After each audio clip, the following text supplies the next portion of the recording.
Well, good morning. Good morning, all. Yes, we're going to start this about 45 minutes early. Believe it or not, I'm ready to go. And I'm ready to get this plane in the air. I know a lot of you love this plane.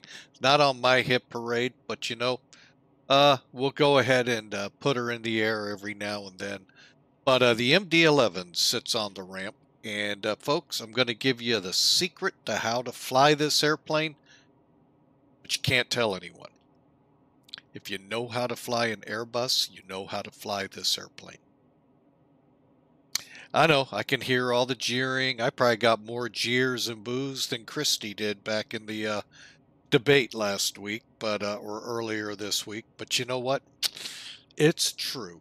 If you know how to fly an Airbus, you're halfway there to flying this plane. Folks, it's not a Boeing aircraft. It's McDonnell Douglas.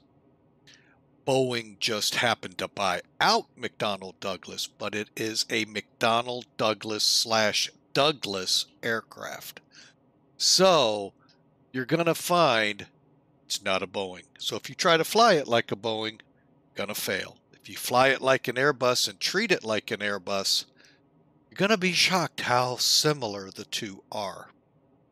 So, and some have equated it, it's more like an Airbus than anything out there, but it also has MD-80 traits. Well, again, you heard the first two letters, MD, McDonnell Douglas. You don't hear B. So always keep that in mind with this plane. If you're having troubles with it, maybe learn how to fly an Airbus 320, 319, maybe even the 300, and you'll be halfway through the battle on this. Those of you familiar with the Airbuses mentioned, you'll see what I mean here shortly. All right, well, we're about a minute out of getting some commercials rolling here, so we're going to go ahead. I've already gone through the painstaking process. Actually, it's not all that hard. Working with the load manager, I put in the weight, I put in the fuel. Make sure to put the block, the taxi, and the trip fuel. If you don't do trip, you won't get landing weight. Once you have that filled out, most of the time you won't put ballast in, folks.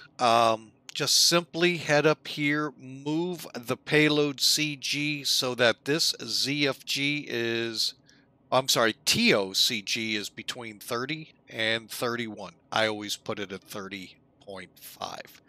From there, you're done. All you got to do, well, I shouldn't have done that, but hey, we'll come back to it. It's not hard. Then you come back to ground ops.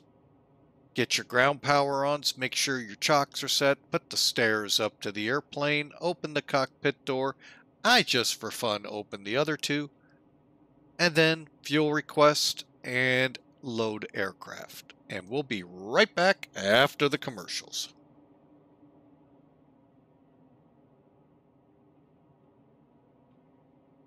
Oh, I just got... Oh, so for those of you subscribed, you get to watch this. It's going to take better part of a minute to get it done, and that's how long the break is. So we'll get her all loaded up. And one of my pet peeves, aside from the fact it's an MD-11, that I don't like with this plane, and I don't know if Rotate will ever incorporate this or not. It's totally their call. When I go into after we're done loading, and granted we're only loading 4 cans, they're not in the bay. The weight's there, but they're not in the bay. And that, to me, okay, you've done great. You got great animation so far. Okay, there's a fence in the way, so we could argue that. We're not going to nitpick it there. But when you're done, I should at least see those 4 cans. That's one thing I'll give I know to many of you an Ogre, Captain Sim. They don't like a lot about Captain. I actually liked this feature. When you loaded the aircraft that were combi or cargo, the cans were actually in there. And those that had the loader, they actually loaded, unloaded. Now, granted, they went nowhere. That's fine. But at least they took that step in the eye candy. But, I mean, Hey folks, this is good animation right there. So anyway, we are loaded up. Hopefully those of you who follow or just tuning in, I got to see that. Basically when, let me get back to it. When you click fuel service, it's going to load your fuel. Now, oddly enough, I'm going to say it's kind of coinky-dinky, I think. A fuel truck shows up. Now, it's not like Tolus, where it's an actual fuel truck for the program.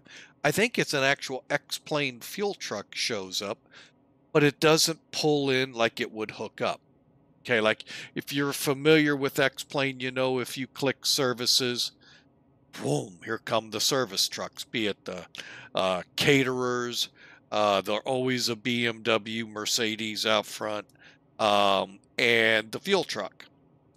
Not to that extent, folks, but it's just odd that every time I click fuel service, that shows up.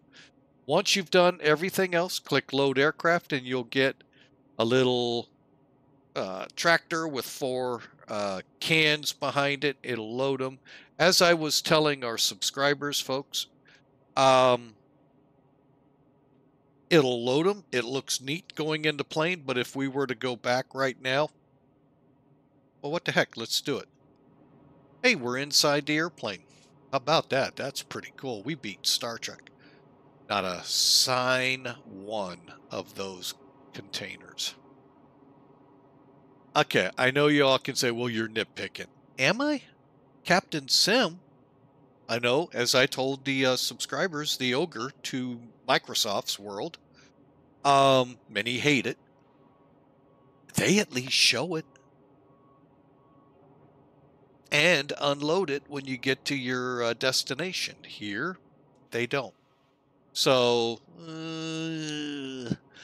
am I nitpicking? Probably, but it is something, folks. If you're going to go to the level of eye candy they were doing there, it would be nice to see the airplane filled up with cans.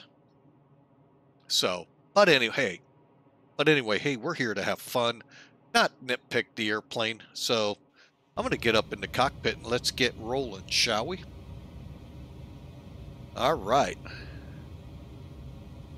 Okay, so we've already obviously got the battery on. We've already got the GPU on. Cockpit lighting is set. And we're ready to go on from here. Give me one indulgence since we've loaded. I am going to start up Mac Air. And I'm going to do... Captain Mac will be so happy. Oh, we have an update. Oh, no surprise there. I'm going to use the new one, the beta. So,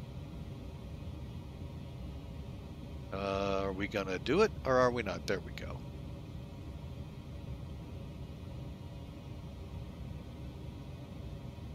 So, currently we are loading the update.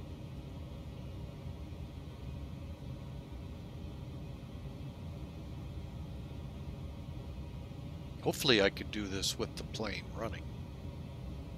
Or with the plane up. Hopefully it's not going to error out and I have to do this offline.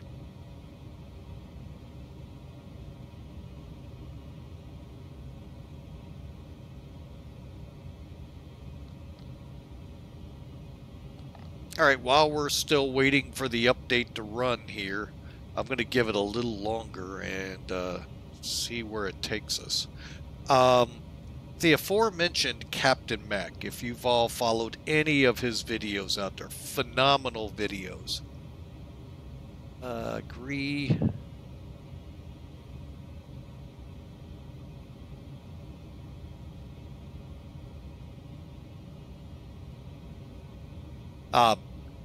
He's got a load of videos out there, folks. Well, anyway, he is phenomenal in what he does with those videos. He also fired up an airline, Millennium Aviation Company, affectionately called Mac Air. And what an airline that has become. Folks, you can fly just... I don't think there is an airplane they don't have loaded in their database. And the hard part about the airline, they have just about every airline covered out there. That takes a little bit of time finding yours when you're in the setup mode for both bidding on the flight as well as with the ACARS system. So just amazing. Has been successfully. Okay. Finish. All right, we'll go ahead and try it again. Hopefully it didn't require anything. There we go. Here it comes.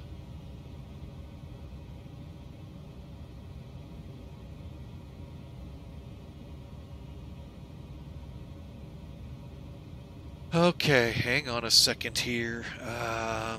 Let's go.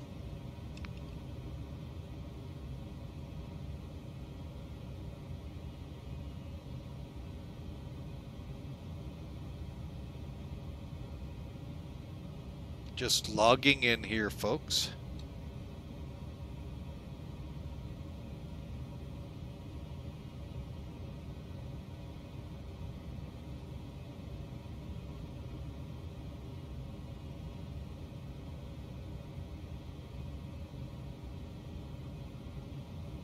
Okay, we are logged in. All right. What I was going to do while we were waiting is get this fired up.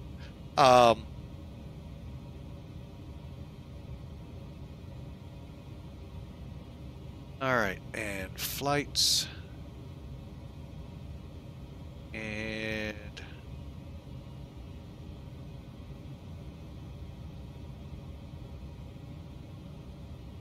perfect, we are fired up. All right, so we're on there so I don't forget. But anyway, check them out, folks. If you're curious at all, in the title here on the Twitch stream, !Mac Air, or simply click this link that I'm about to give you and check them out, folks. Really great technology we're trying out. They're going to be updating the website over time here as the new software becomes available. I've been with them, good Lord, 3, 4, 5 years. Just love flying. Captain Mac's great. The whole staff at Mac Air is phenomenal. And like I said, Discord channel, just awesome. So check them out. All right, now that I'm completely confused myself where I am, let me go back through. So we have the battery, the APU was tested. We're ready to start the APU. That's where I was. Whoop, one too many. All right, now I do it from right here, folks. And you're going to see available blinking. When it stops blinking, guess what that means? Those of you that said it's on, you're right. And it should be connected.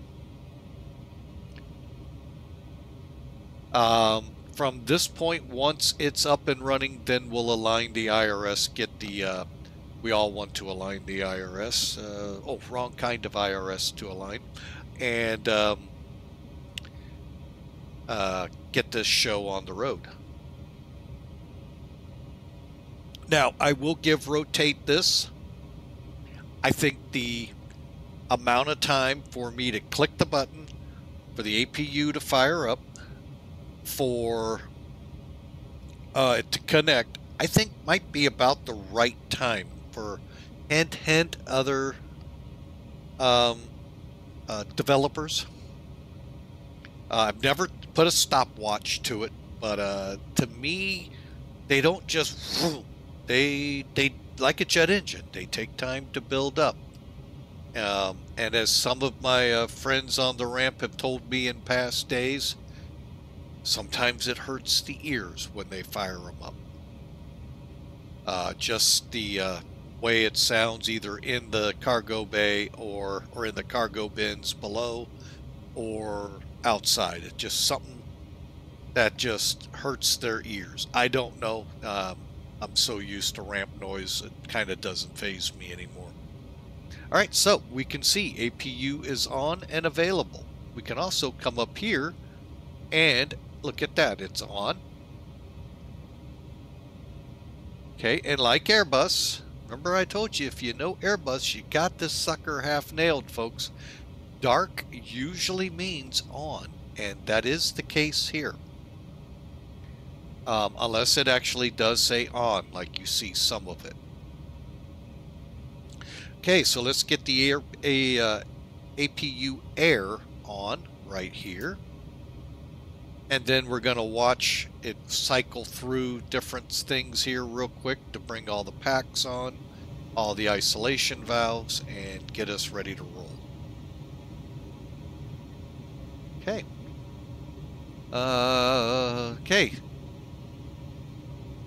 Guess what it's time for? Okay, we're going to get, I'm going to go ahead and move it up so you can see it. We're going to get a cargo fire check at well. Real MD-11 pilots, if you're willing to admit to it, let me know if this really happened in the real plane.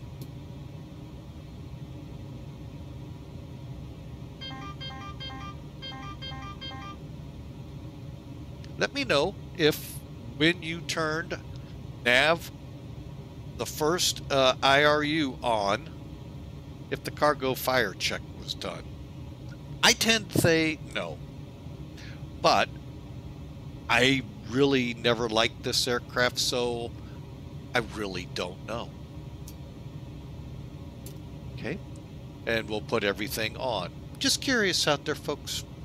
You know me here. We always like to ask our real folks who flew these before we say, I'm sorry. APU, or I'm sorry, armed emergency power, and then we go down and we start in on the McDo. Let's go to the FMC. August 10 to September 7, 23, so we're active and good there. Let's go to the init page. All right, for here, we're going to just put in our company route. Just want to double check. Bear with me a second, folks. You know me.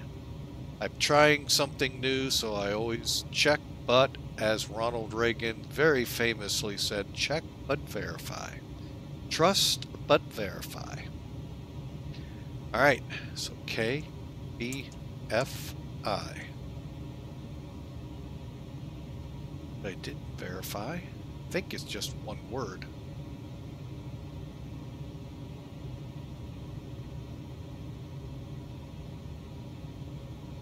What? It is one word.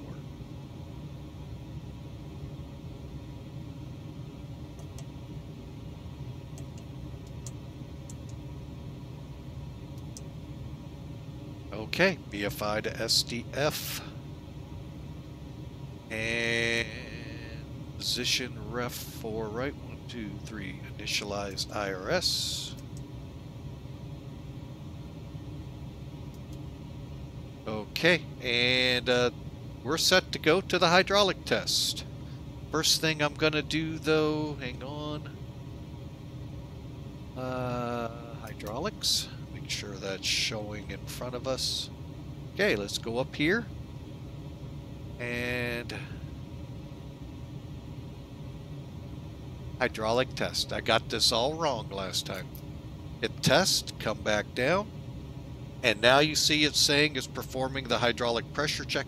Basically, as I see the gauge, again, you real world MD-11 folks can change my position here. It's going to charge each of our systems.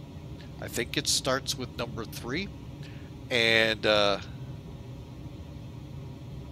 it'll start doing it here soon. We'll go up here and check something. I want to go ahead and put that back up. I like keeping the covers over because you know what? I start to clicking, folks, and guess what happens? Yeah. See how it's charging up system 3 to 3,000? Then it's going to start falling it off. And then it'll start the other systems up. Doing a lot of checks right now. Okay, there goes system 2 up, or 1.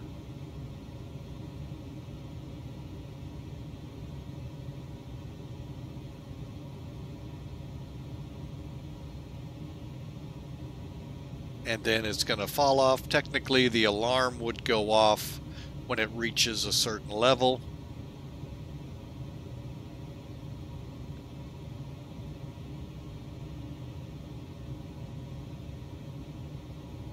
And then we're good.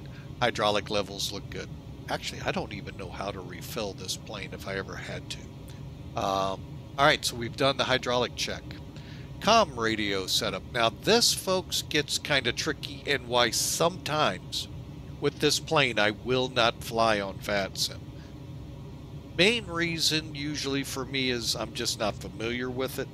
But the real sometimes reason is this comm system down here can get tricky. So when you pull VATSIM up, let me go ahead and put that in the window here. Make sure, I can't stress this enough,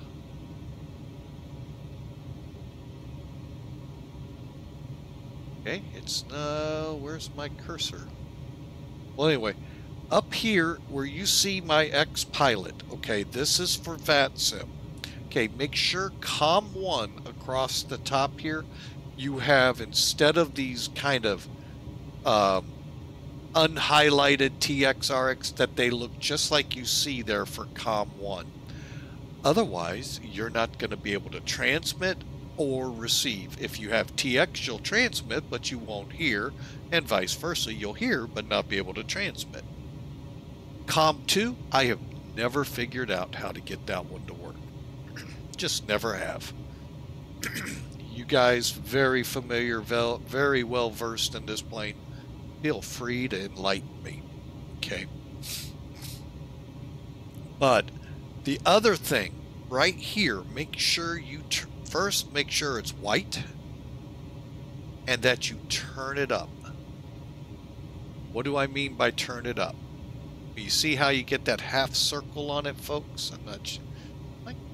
Oh, there it is. There's my cursor. Okay, you see how it turns into a half circle? Roll it all the way up. That is the other way to make sure you'll hear them. Otherwise, disconnect like I do, folks, and just say, I'm not screwing around. It's not fair to the controller that I'm not that familiar with the plane and so forth. Hey, life goes on, folks. 4 hours of no ATC is sometimes a blessing. You just don't realize it. But anyway, so yeah, that's very important that you see TX and RX. I call it bold, but the buttons are there, not hidden like what's on COM 2. Okay. All right, so let me get rid of that. All right, so the COM system, I have it set up for 122.8 out of Unicom for VATSIM, and this was our last center frequency. I use a backup here, 122.95 is a Unicom as well. And if you don't know by now, 121.5 is the emergency channel. And folks, we're in a 1-minute break. We'll just keep on for our subscribers, folks. If you'd like, well, they can't hear me, so we'll get them when we get back. So we're just going to continue on, subscribers, because we got a lot to do. Okay, glare shield coming up. Oop, one too many. All right, so what I do here, folks, don't really need this right at the moment, so we'll come back up to it. All right, we're going to go just as it says in the checklist. Now, folks, when you get this plane, there's a tutorial on the web. If you do MD-11 checklist X-plane, you're going to get the checklist used within that flight. And I highly recommend it, because if you don't fly it day in and day out, folks, it is a challenge. Welcome back, followers. Welcome back from the break. We've continued on, but really not far. If you'd like to see this fully without commercials, folks, hey, smash that subscribe button. We'd love to have you aboard so that we can start looking at more interesting aircraft to bring into the hangar. That's what made this aircraft possible, folks. The generosity of our subscribers. All right, so the ND, that's this. Make sure that we're inches or HEP. Now, folks, if you followed Flying with Mike for any time, you know I had a day where I couldn't figure out how the heck to do that. It was not fun. It's right here, folks. So make sure you're either inches of mercury or HEPA. For those that don't know, when I say HEPA, HPA, it's 4 digits without that. So it'll be like 1013, something like that. So we'll go ahead. Let me get up here and get BFIs. 3010, and we are in that. We'll just go ahead and set it while we're here. Minimums.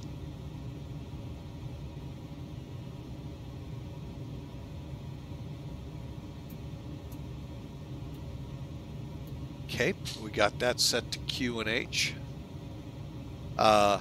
Heading, mag, bank angle.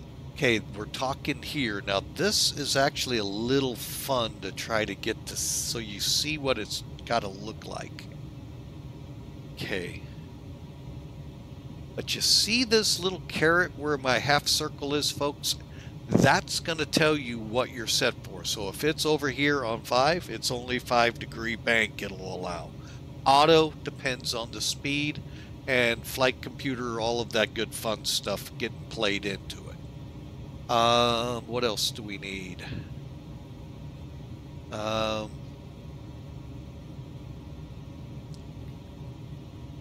Making sure we come back and do the rest. Okay, we do. Okay. So we'll leave it at this, and we're going to move on to the final FMC setup. Okay, we're back at the same page. Let's fill in our flight number. UPS.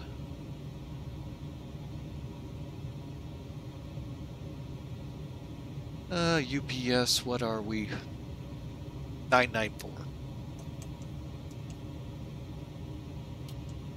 Okay, next up, flight plan saying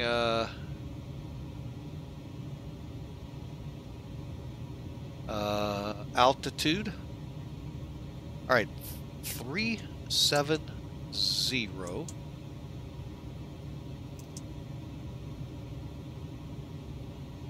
Now this flight plan contains a step climb.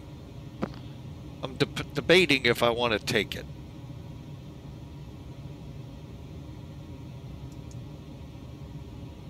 And actually don't know how this works. Let's keep it there. We'll keep the OS temperature and wind as is. I just 50 and is that right? Sim toolkit.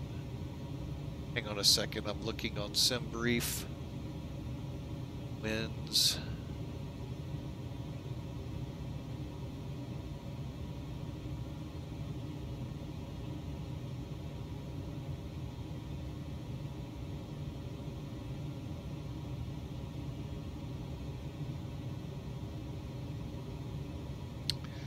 I don't know how to put a tailwind in because I think we're mostly a tailwind.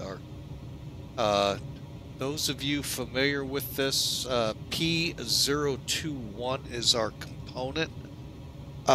We've got a 272 at 18. So like I said, primarily it's at our tail.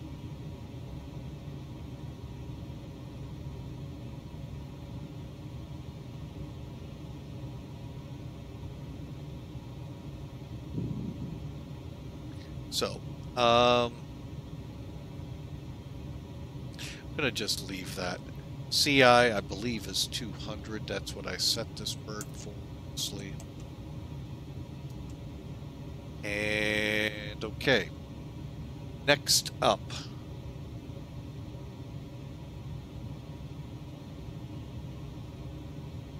We go to page 2. And basically, click, click, click, click. I think that's all I need to do here. Lock, TO gross weight, initial ZF, landing weights automatic, TOCG we clicked on, CF. Okay, good. So there we go. Here's all of our information. And then we head to the departure. Where is that one?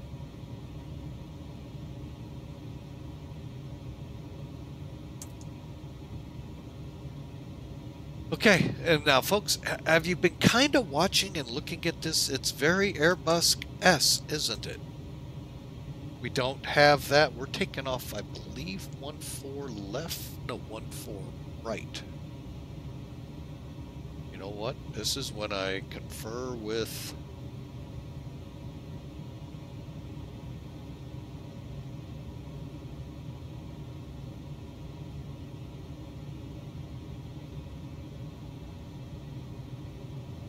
Okay, so... Okay, weather here currently is IFR. You know what? At this point would be a good time. Let's bring Sim Toolkit in and talk about the flight. All right. Real quick, let me get rid of charts. We'll be right back at it in a minute. There's our flight plan, 14 right, ZADON right on down the line. Here it is. I'll put it up on the chat box. ATIS here. 1403, cool. Broken 1000, 2000 overcast. So we pretty much crappy weather. Heading over to our arrival point, we'll just have some pesky clouds at 9,000 with a broken layer at 30,000. Calm winds as of right now. Loadout, it's gonna tell you passengers most likely. Oh, we have 23, but we're running 112,000 pounds of payload. 75,900 boarded in fuel and a cost index of 200. Here is that step climb I am gonna omit. All right, chart-wise, there are no SIDs, I believe, that work for us. Let's find out.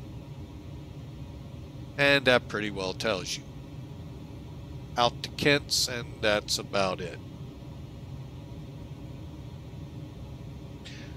The big thing, though, we have to be always cognizant of is 11,000-foot mountains to the east of Seattle. So we got to get over those first. Okay, so we'll just stay with none there. And 14 right, winds calm. Let me show you an interesting new feature. Well, it's not new anymore. It's been out for about a month or two now. Weather overlay. That's right. You can put the weather over this now. Just got to give it a second. And you can see where the weather is, rain-wise. Now, I can change this to clouds, temperatures, a whole litany of stuff under here, and I off the top of my head don't remember how, but it is really cool to have that so you can see what you got on your flight path. Again, the radar system has to be compliant. That's why you may not see it on everything, but a pretty cool feature now. All right, so we're going to go out to ZELAK on 14 right. Airport-wise, for 14 right, the good thing is, push back, we'll face north, go up to A1, take off. To the Great White North. Okay, no, we're going to Louisville. I don't think that's the Great White North. But anyway, there you have it, folks. Okay, so 14 right, we do not have a SID, and we do insert. Like I said, folks, if you know how to fly Airbus, if you know how to program the McDo, boy, you're right along the way here for the MD-11. That's not what I wanted, and that's not what I wanted. Okay. And we can do the same thing here. Currently, we are slated to land 3-5 left. You know what? Let me bring Sim Toolkit back up, because I ran into something in my initial pre-flighting today that's quite interesting. I'm going to bring up, now this is the DATIS program, folks. You can access this in your flights, so that when you take off from airport A, you can see what your destination airport B is already doing and begin formulating your approach. Now, the problem comes in when VATSIM doesn't want to follow. That's when it gets kind of interesting. And we ran technically into that yesterday. I get the controller, he was playing with the winds, but the real airport was actually using the 4s. So, and that is because of your airports nearby. You have to realize that's how all of that is done sometimes. Alright, so here is currently what's going on in Louisville. 3605. Earlier it was calm, and they were using still 3-5 left. So now they've actually got a puff in the air of 5 miles an hour from the north, which still makes 35 left the optimal runway. Now you're going, well, why aren't they using the other? Because it's closed. One hard runway open. 17 left, 3-5 right closed. 2-9 and 11 closed. You only have 3-5 left, 1-7 right available. Why they're closed? They don't tell us. Not for me to dig into. But interesting if we switch. Well, actually, runway 17 right, 35 left. Real world, the extension lights out of service. So, interesting sometimes to pull that up, folks, to see what's going on at the airport you're going to. Now, who knows what VATSIM will put up on us? That's to be found when we get closer, if they come up. But we do have a star. Not a movie star, but a standard arrival. Frizen. We'll go Frizen 5. RAMSE, I think. Yep. For ILS 3-5 left. And pardon me while I check that out real quick. ILS 3-5 left. Bourbon. Yeah, we'll just do the bourbon. We may turn in early on it, but yeah. And we'll see if things are getting a little better. We've had some problems with ILS approaches here of late. So we'll do bourbon and insert. Always looking for discontinuities. Like this one. We'll leave this one in. Okay. So that takes care of the flight plan page.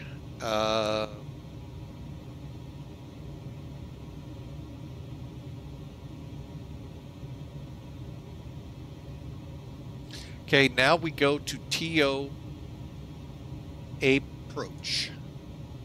Okay, for this departure. And oh, I forgot I have a program that can help us. Loading it up real quick, folks. TopCat. I always forget about that program sometimes.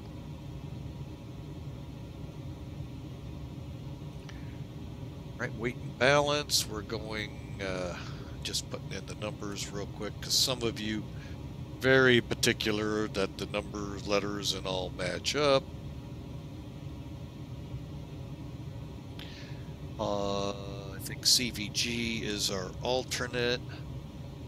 All right, so we are going to run a payload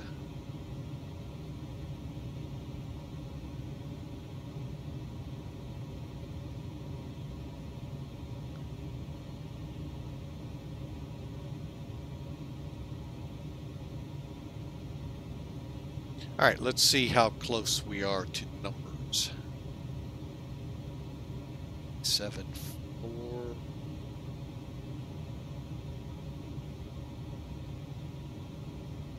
Right on. All right. Fuel 75941. Taxi was 2,000. Trip. Have to get that from here. 75,094.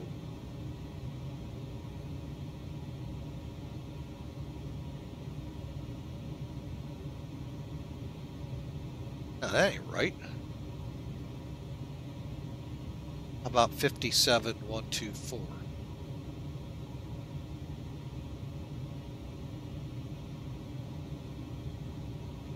Much better. Okay, so numbers are matching up for A118. Now we can bring Top Cat into the fray here. Okay, it's a great program, Payware, folks. It does work really well with a professional flight planner together, where you export the data to this, but you can also, as you can see, I've set it up. And all I did, folks, selected the aircraft. Granted, wrong one, but it's the MD-11 profile I have. Filled in the weights, made sure our zero fuel weight matches, filled in the fuel, made sure the takeoff weight matches. So we're going to head over here, go to 14 right. It's a 10,000 foot runway, and you can read the rest of the story. I'm going to click update. And we're looking at 170 at 617 or 16 degrees and so forth. I'm going to go with engine ice and optimal flaps. Oh, I have so much fun with this plane.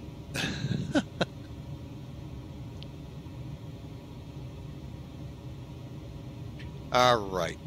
Now we can derate the takeoff. Flaps, wow, they're going to give us flaps 10. Okay, so I can play a little bit with it, not much. Normal, and we'll eat up 2,000 feet of runway, or have 2,000 left when we're done. All right, so not bad.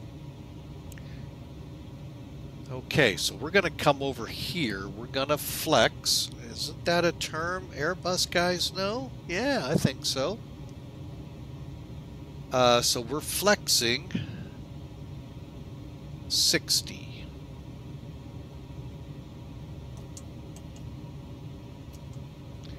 Flaps 10.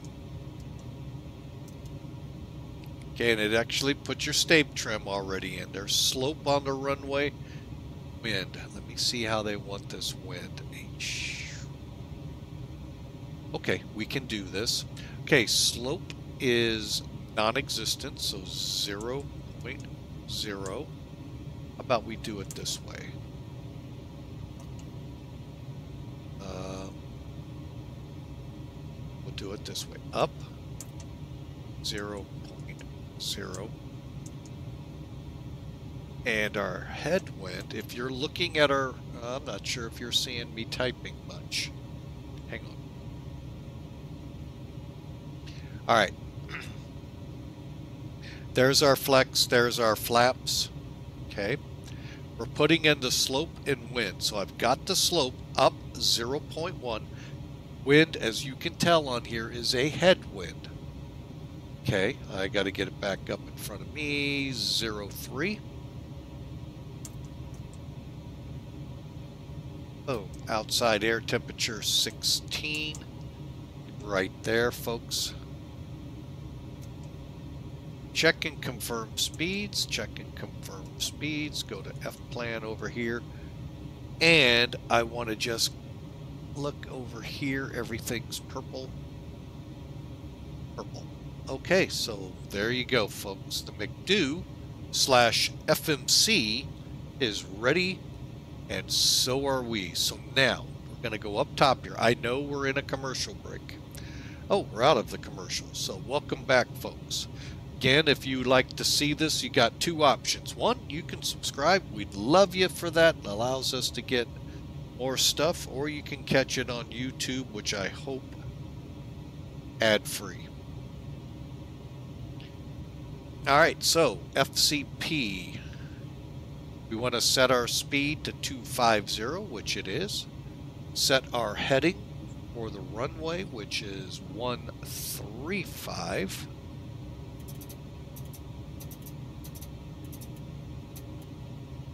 And our initial climb, straight up 37,000, unless ATC comes on to say, not happening.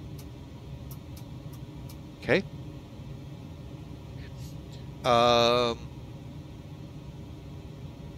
ND setup. All right, so now we're talking getting the rest of this gauge set up. Okay, so we need traffic. Hang on. Traffic. We need data. Okay, you're seeing it line up here. Then we're going to go VOR, VOR, and then we're going to keep the weather button off. Okay, and then folks, we're ready to start this booger up. And I hope you're ready for the startup. Let's go ahead and look outside. There's quite a bit going on out here. So first thing I want to do, come off that so that we're completely on the APU now. Back outside we go.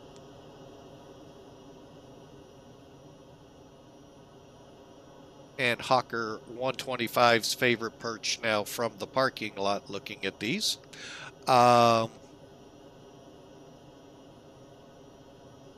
Okay, so ground power. And we'll keep the chocks. Let's go ahead and close the door to the aircraft.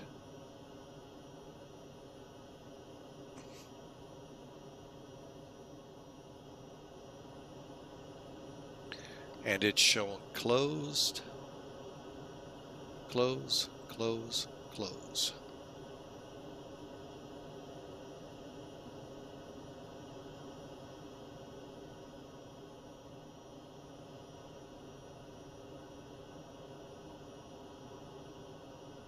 And we want them all to say closed with the words open. Then we'll just release the stairs. And close for now.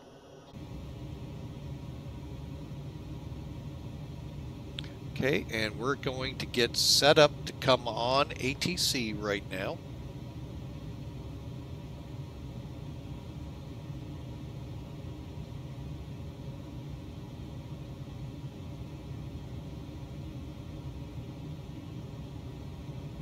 And I am going to make sure we turn off top cap.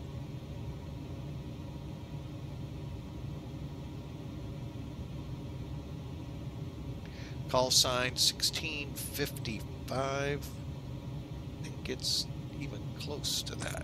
Let's go with 1630.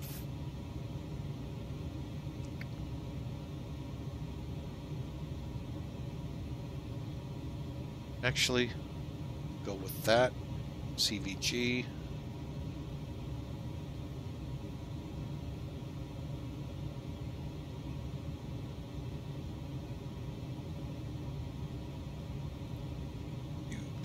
UPS and our performance delta. Okay, flight plans going in, connect. UPS.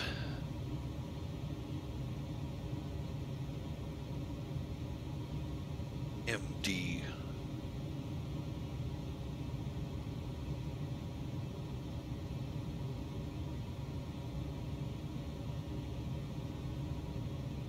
All right, we are coming online. Let's see if we all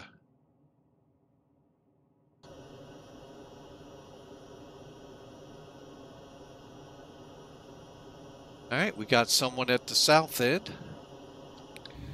All right, let's start looking to light this sucker up.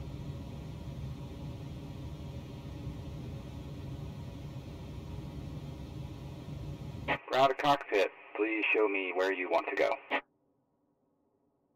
Want to go right there.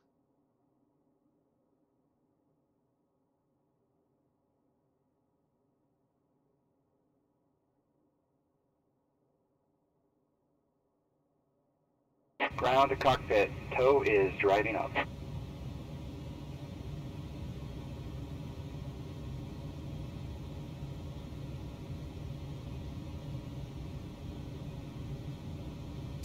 Okay. Windshield defog on, anti-ice as required, which will be off. Okay, so what are we talking about? Defogger's on, anti-ice set auto, and oh, this is after takeoff. Parking brake set seat belts. Okay, beacon on. Emergency lights arm. Verify we're okay, on all doors power. and hatches are closed, ready to connect. Fuel panel set to auto and is. Pushback is just about ready.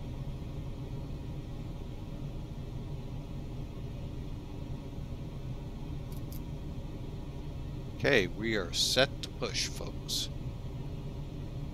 Transponder. Go ahead and turn it all the way over so I don't forget. We're ready to go, folks.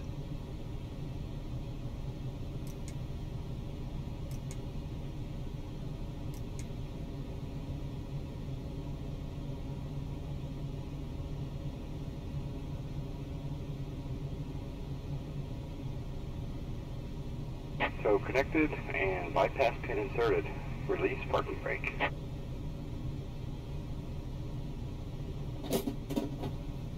Starting pushback, and you may start engines.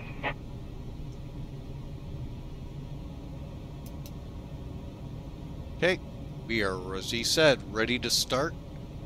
Okay, pushback ready, AUG1, ignition, A or B. Today is an odd day, so we'll go A. And uh-oh, I hope it's not going to get squirrely on us. I'm going to start up engine number 3 first. Light on. My biggest pet peeve, and it's not just with this one, it's any aircraft where they don't allow us pop-ups. Folks, it's a flight simulator. It's not the real deal.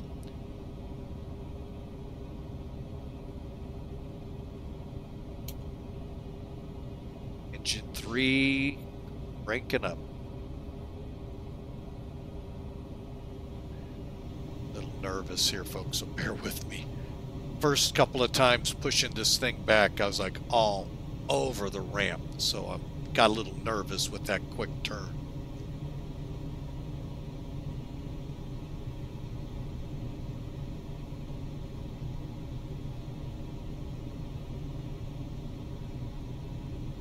Operation complete. Set parking brake.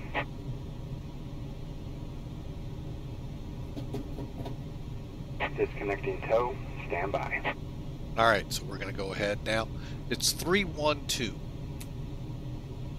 Make sure the up arrow, when you click on it, you get the light, and then we're watching.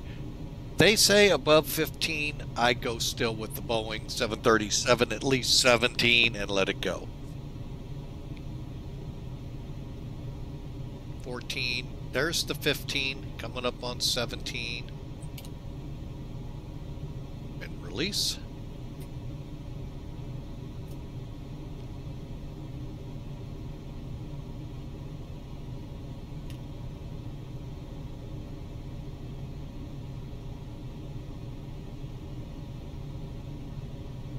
Okay, we're now just about to after start. Again, windshield defoggers on. Tow is disconnected and bypass pin has been removed. Hand signal will be on the right. We'll see you next time and have a great flight. Thanks for flying with Mike.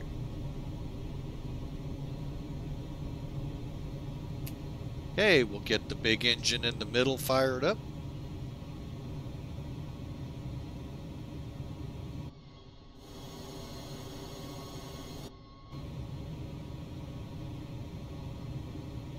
Oh wait, I looked the wrong way. Now he's all the way up at the north. All right, we got lights.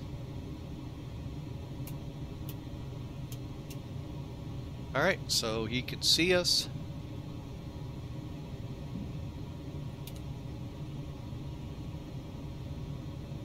And there goes the tug. Oh, the aircraft's taxiing.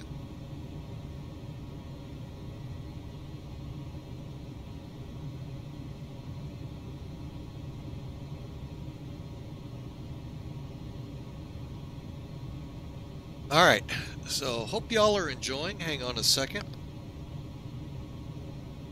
Didn't want to cough in your ears there. Hope y'all are having a great time. If you are, hey, new to the channel, smash that follow button. We'd love for you to come aboard. Fly with us on future flights. Next up is Bermuda to Philadelphia. That'll be Thursday. Followed up by, I can't remember off the top of my head, Friday's flight. Oh, down in South America, out of Sao down towards SBGAS, Ascension.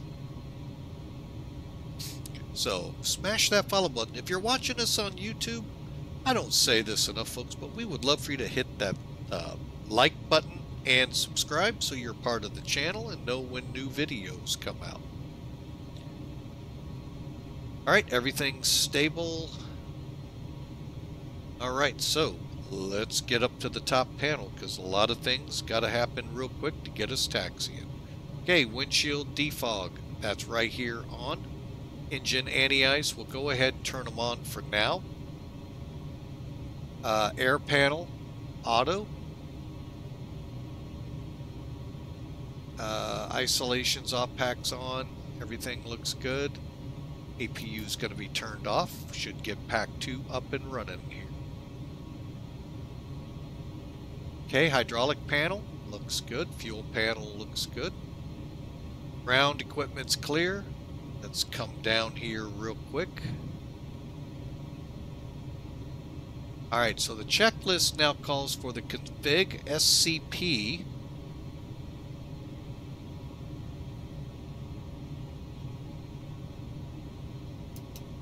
To check. Looks good. We'll come back to that. And then we'll check the one for the engine, which is above it. All right.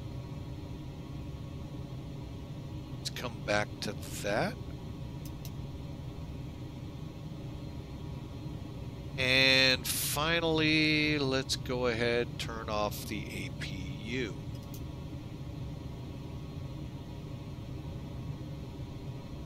We'll check it before takeoff. All right, so flaps. Here comes fun. Let's go to this one. All right. Now it wants us at flaps 10, so let's dial a flap, folks. You heard me, 1-800, dial a flap. That's how we do our flap setting.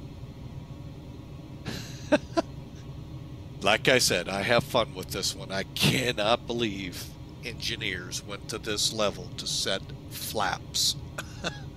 But they did, so that's all we're going to do. Going to flaps 10, verifying, and verifying. Okay, flaps 10, and over here we'll say flaps 10 as will captain's side. But remember, 1-800, dial a flap.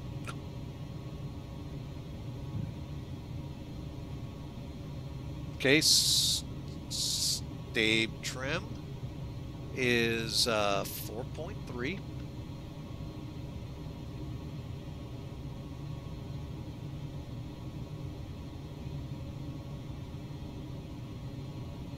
Okay, and auto brake, take reject. Takeoff data again, confirm we're purple. And purple. Okay. If it's not, you have to go through and reconfirm. Exterior lights for taxi. And here we go, folks. Here, let's do it from up here. It's a lot easier. Nose light to taxi. And off we go.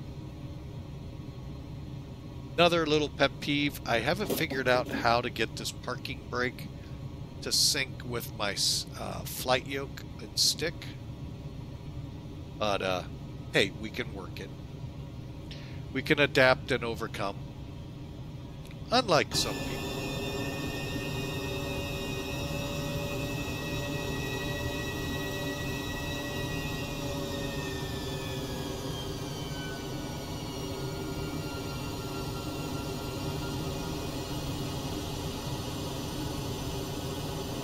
Alright, let's do a flight control check.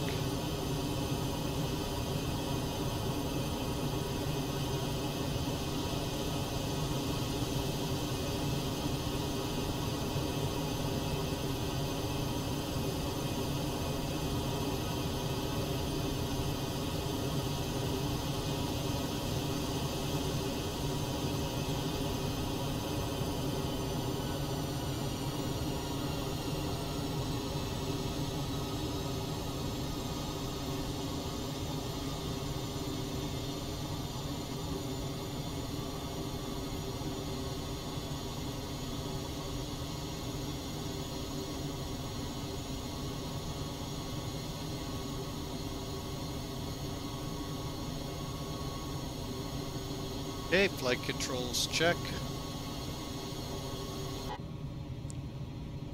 Get the brakes going here a little, get caught up here. EAD looks good. Exterior lights, hydraulic panel, air panel cabins ready. Radar transmitter on. Let's see, can we get...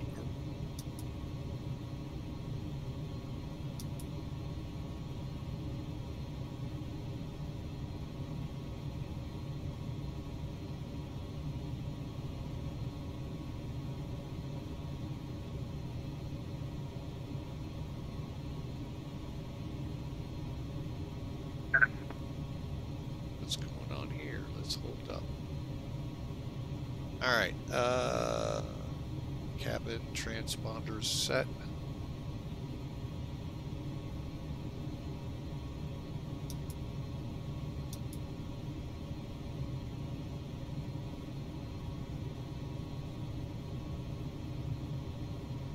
Boeing field traffic, UPS 994 heavy holding short 14 right for Arctic traffic.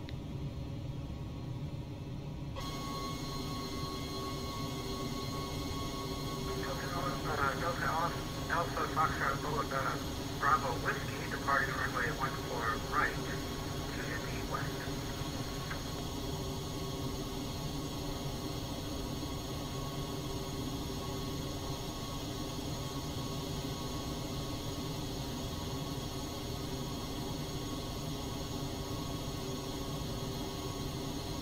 Okay.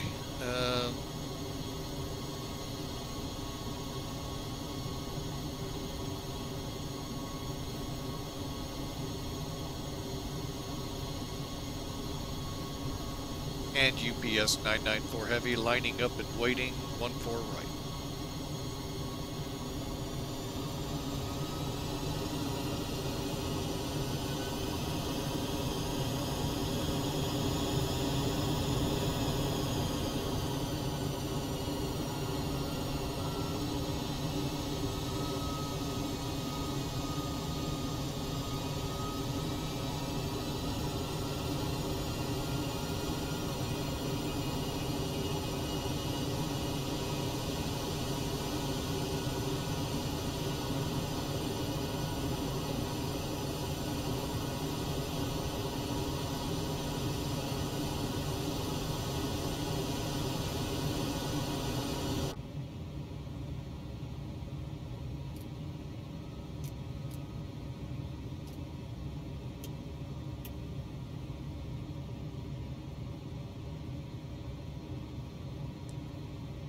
One of these days I'm going to figure out where the timer is. other than on my throttle.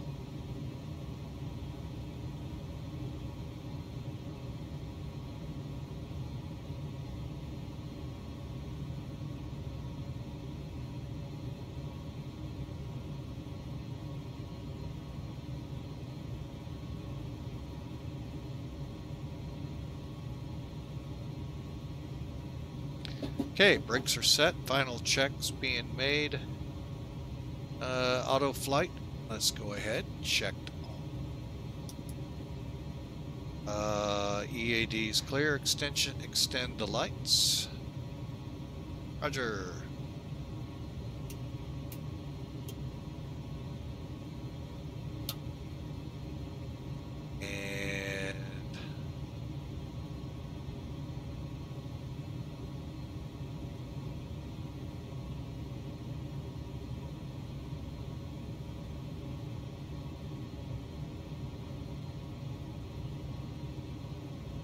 And Boeing field traffic UPS 994 Heavy, type MD-11, departing 14 right.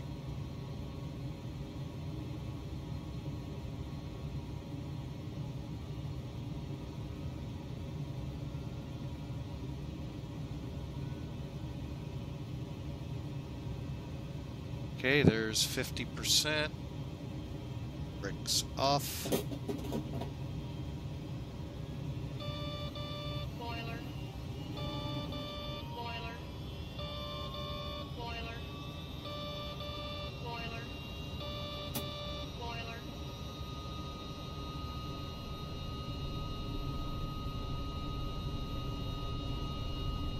Here we go, folks. That always makes me nervous. We're going this slow.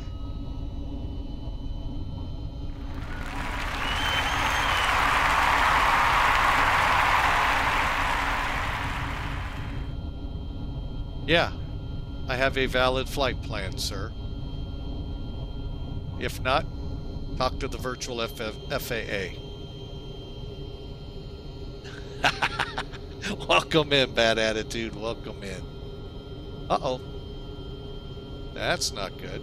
You may be disconnecting from VATSIM.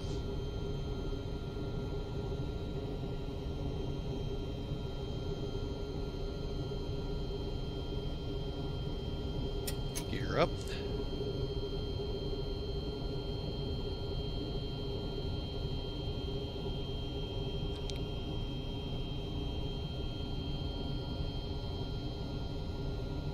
Alright, we are in the clouds. Let us do this.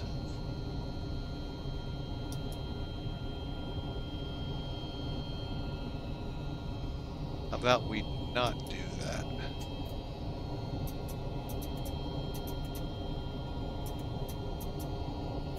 I would like to get some altitude before I go into the 11,000 foot mountains.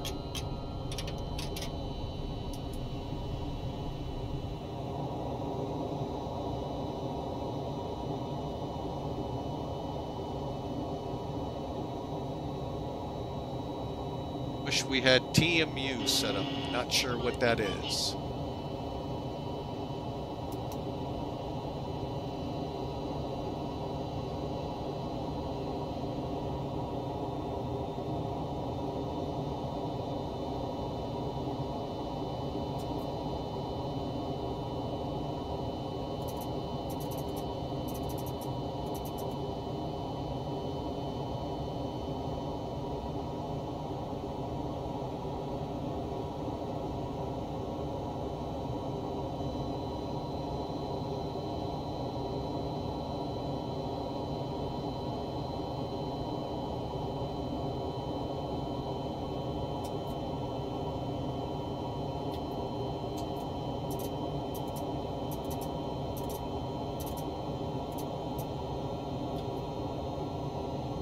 Gotta always remember things on this plane, folks. Okay, we'll get the flaps up.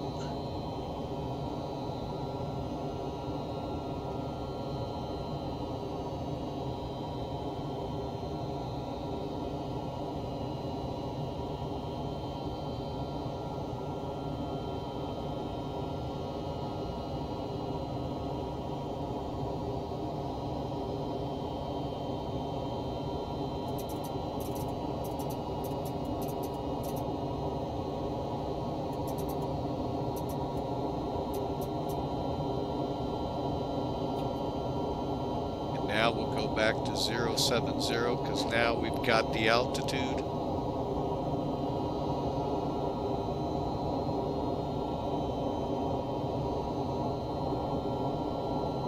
And I can go ahead and kill lights.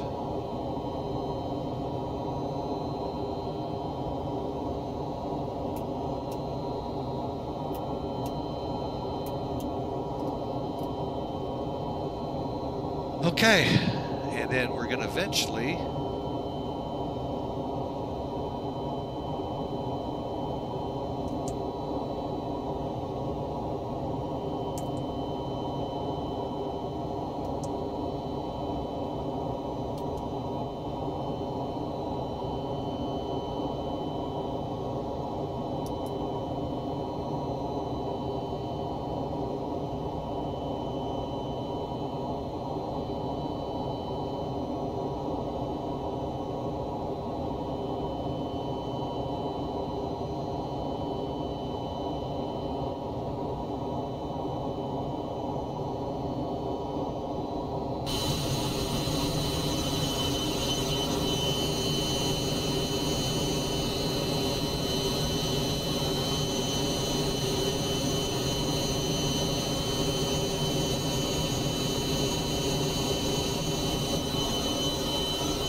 Right, we're just climbing away, folks. Sorry for getting so quiet there. After takeoff, gears up. Floor lights off. Air panel.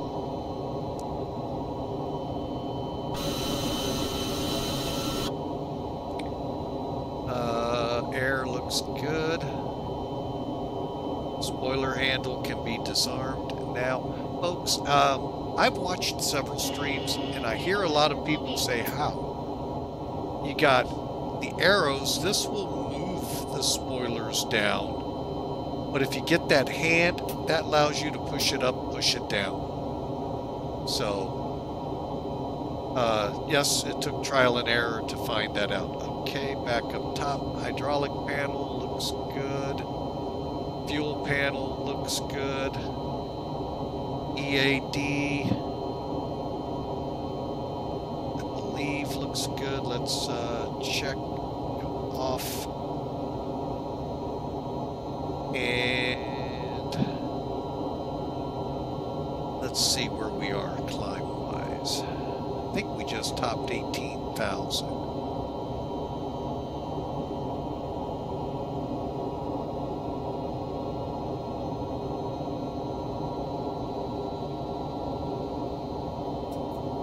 Perfect. And one last time up here.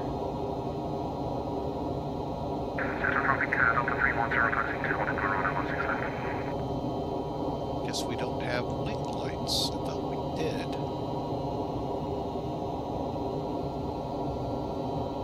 Interesting. Cargo flight, we can let them up. And on we go, folks. Welcome to the MD-11 as we climb out for 37,000 feet.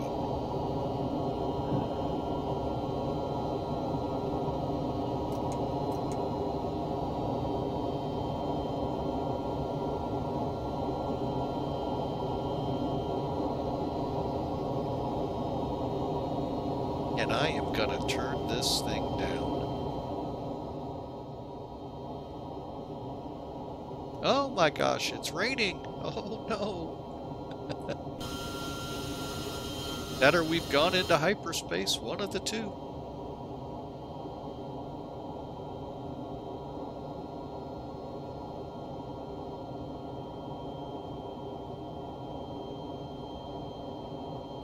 Took off with, hey, it's daytime. You can see, right? Morning, sir. The MD-11 is going well. Flying with Arnold, one of our new followers from yesterday. Welcome in. Overnight, Duluth Fly shouted out to us. with 10 viewers. Thank you, sir, so much. Flying with Arnold, like I said yesterday, followed the channel. And Dustman Chaparesso followed about 8 hours ago. So we weren't even flying then. We love when things like that come together, just like a plan.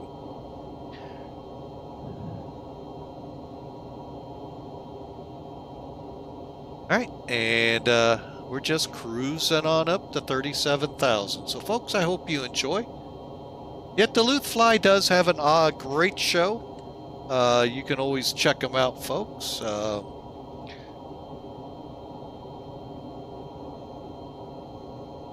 If I can spell it right. And check him out, folks. He's on a lot of days.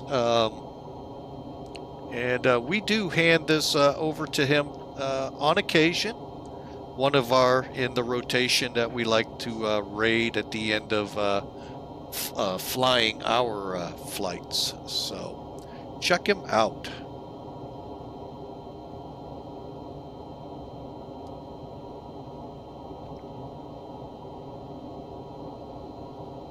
So great flight ahead of us, folks. We've got about 3.5 hours to go. And go ahead and bring that overlay in. And we'll be in the Louisville area. So hope you all enjoy. We'll be adjusting here so we don't overspeed the aircraft. That's one of those other things.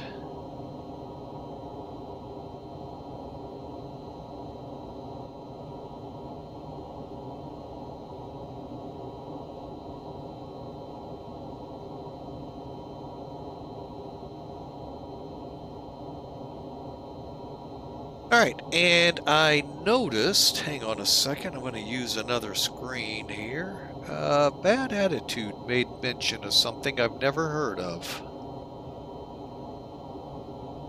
Wish we had TMU set up. What is that? Oof.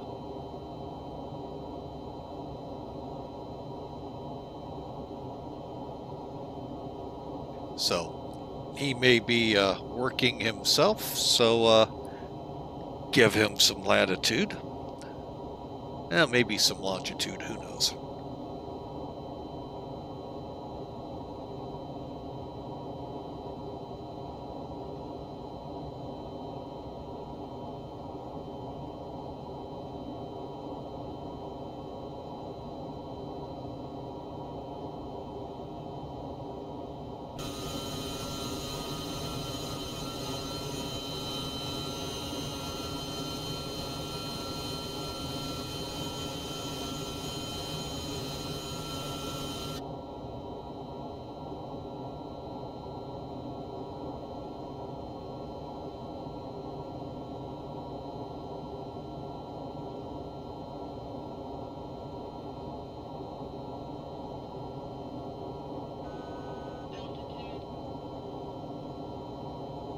Alright, we'll have to watch our speed now. We love to level off and just rocket on up to and try to bring that in here real quick.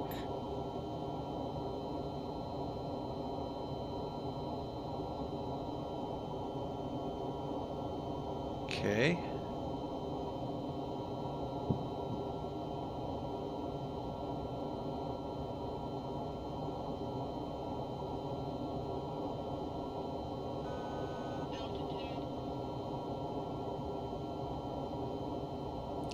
For the flight, it looks like Mach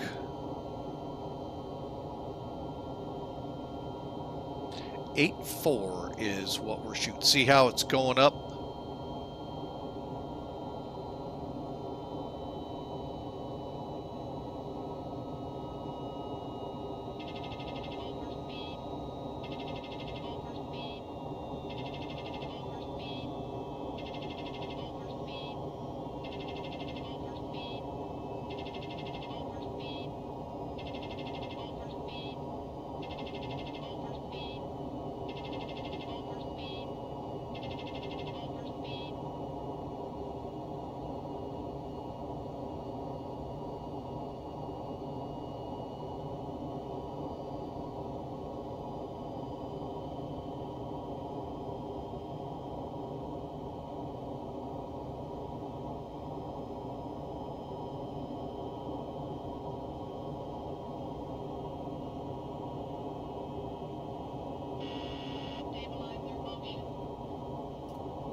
All right, let's see how this does once it gets back up to 8.5.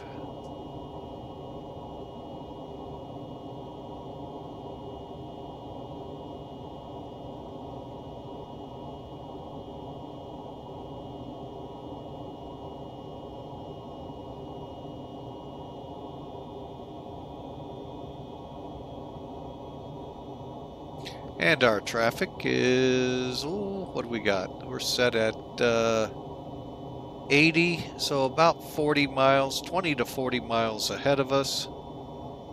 Let's see who we have.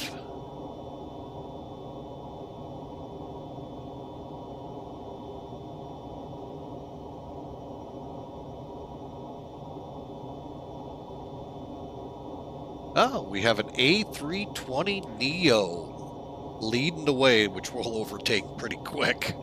So I'm pretty sure he's only doing about 0.8 at the best, unless he's gonna manually work those throttles.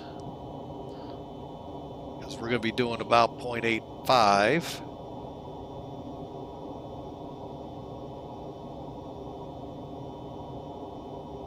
A little bit of a porpoise action going on out here.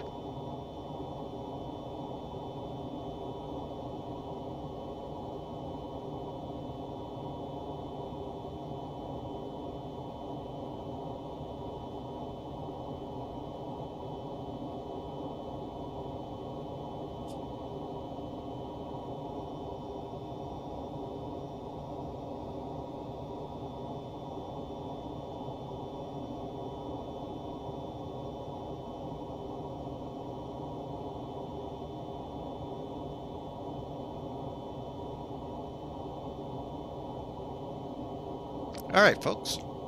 Had to eat some of my Southwest Airlines snack here. Cheeto. I only got one snack.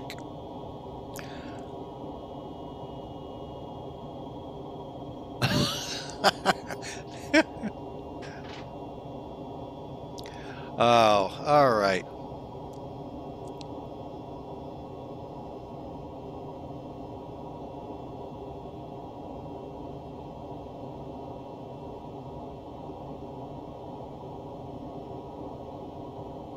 All right, folks, there we go. We are in cruise, headed to our next fix, which is... I'll hit the right button here. ZOOMR.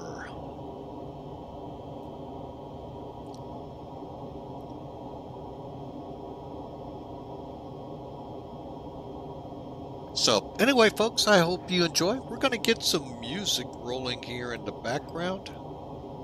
And just roll on these 3 hours ahead of us. About 3 hours and 12 minutes to be exact. So, actually 13. So far, no ATC up in the States. Usual the case this time of the day. But we plan to enjoy the ride. So sit back, relax, enjoy Tuesday, folks. Hey, the week's almost, the weekend is starting to get in sight. So we'll chat with you in a few.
Hey folks, we're back with you, and I'm going to tell you right now, if I was online with ATC, I'd come offline. This porpoising is not something they like or I like. This is one of those aircraft prone to this. And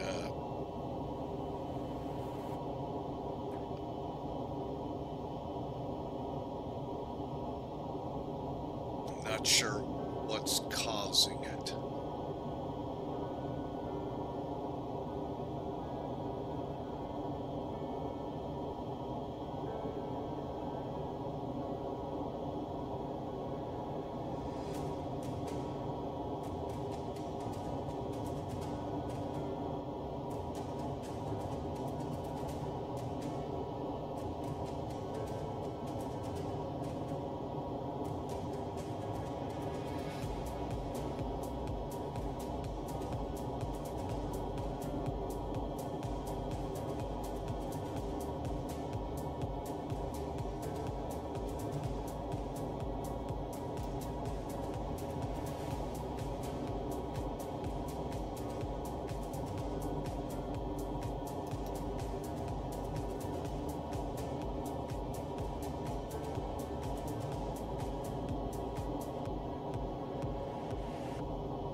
Even commanding it to 0.85 doesn't make the auto throttle.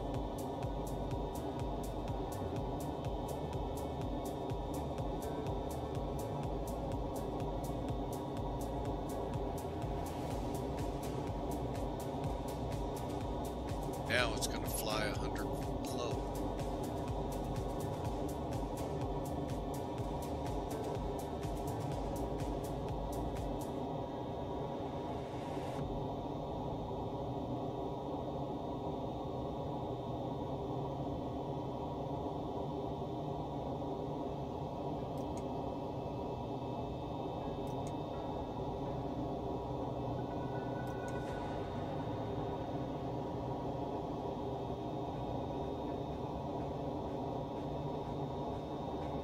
These are some of the reasons why when I fly this plane, folks, and a lot of times I'm not online, it's just, I just don't know the words for it.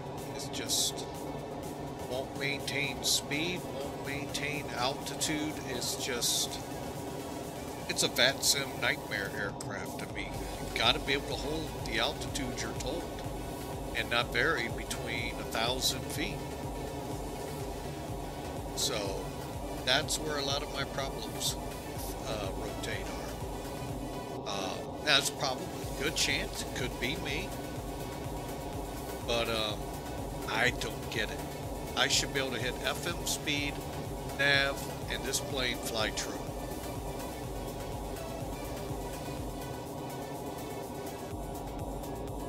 So if any of you out there have ideas, let me know. We'll try it. I mean, we got about 37,000 feet between us and the ground, so, you know, hey.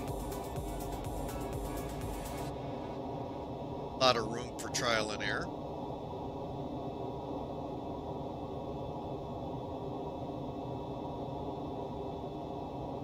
And now we're way above.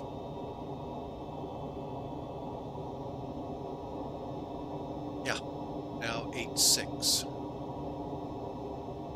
So, in essence, I'm flying a 727.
Yeah, but this porpoising, folks, is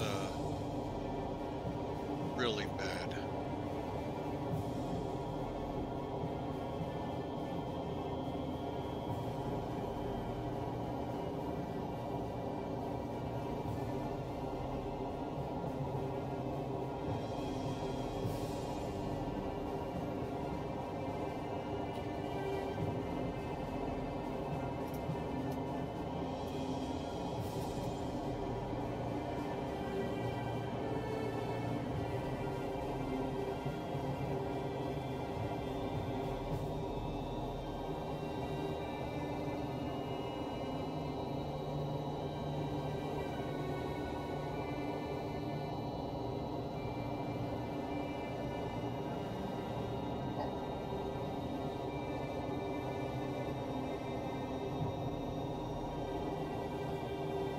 Staking, or what's going on next door.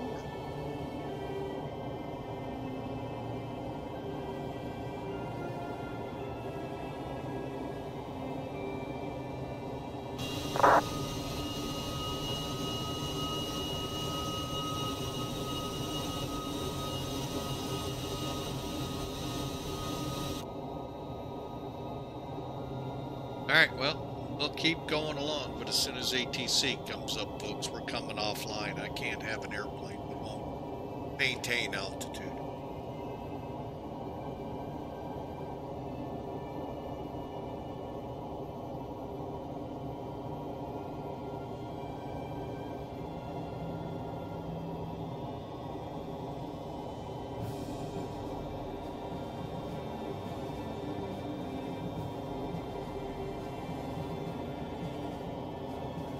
Alright, so we will continue on until that point comes. If it doesn't, great. We'll stay online the whole time. Otherwise, it won't maintain. We've got to come offline.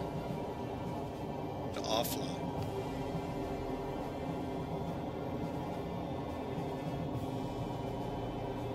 So I hope y'all are having a great Tuesday. We're feeling like we're flying a 727. Aircraft with high levels of avionics, but no auto throttle, and it appears no auto hold, altitude hold. So just kind of sad that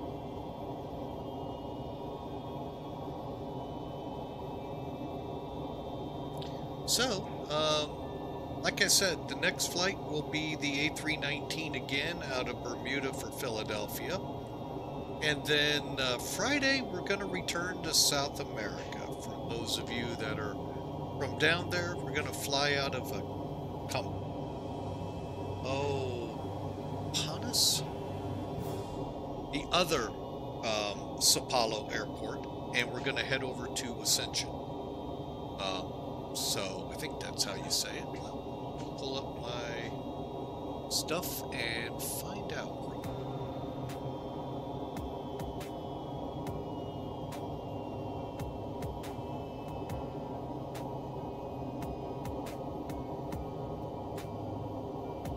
Paraguay, my bad, Paraguay. Ascension's another country down there, but I'm gonna head over to Savalio Trisi International. S-Gas, as I like to call it. So, that ought to be a fun little hop. We are just gonna try to cruise along here, and we'll see you all here in a few minutes.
Well, Styles, I'd go with you on that one, except we had no troubles with the TOLUS yesterday.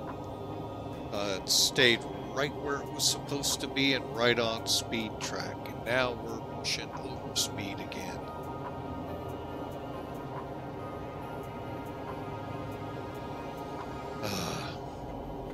Well, I got a feeling Rotate's got a lot of work to do, so...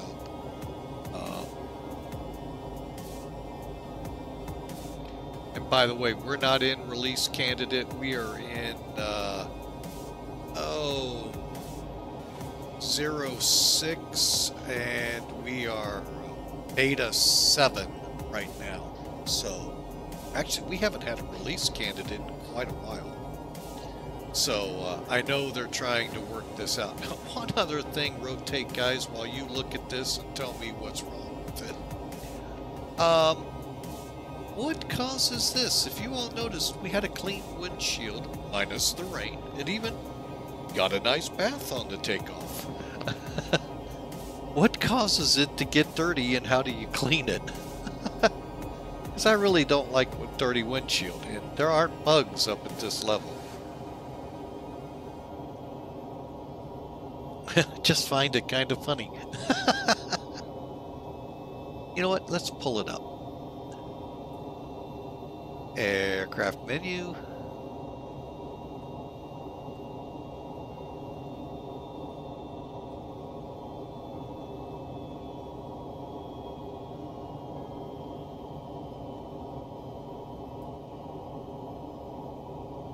Okay, don't see that. Let's see what's in failures. Nope, not that. Just little things I see that just kind of annoy me, if you will. But at least now the 85 is for the most part holding. It's the porpoising that is not doing well. The aircraft, I remember PMDG did this, folks, back in, was it Century of Flight or FSX? But PMDG figured it out.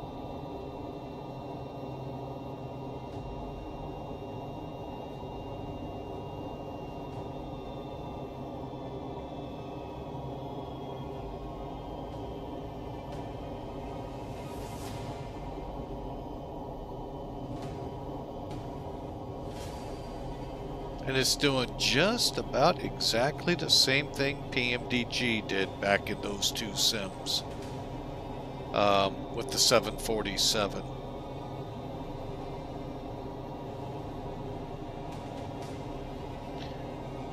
Same amount of deflection, up 1,000 feet, down 1,000 feet per minute. And just, it's annoying as all get out. Like I said, I can't do that on VATSIM, folks. You got to be dead on.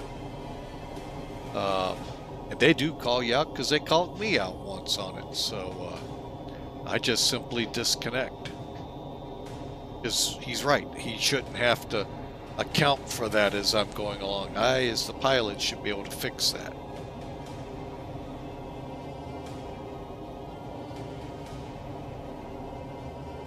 Or the developer should be able to fix it so the pilot doesn't have to figure it out. So, that's a lot of the reasons why you don't see this aircraft a lot.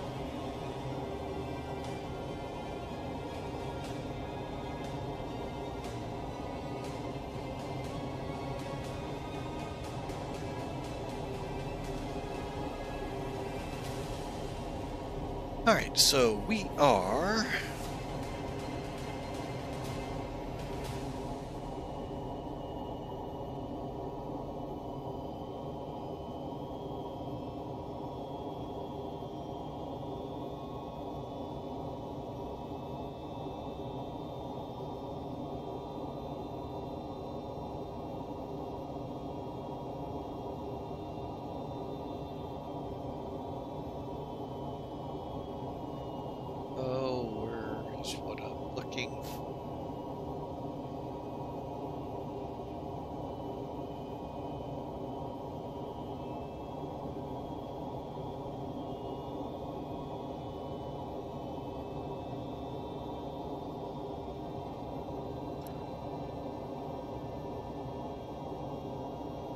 Alright, so we got Great Falls ahead of us.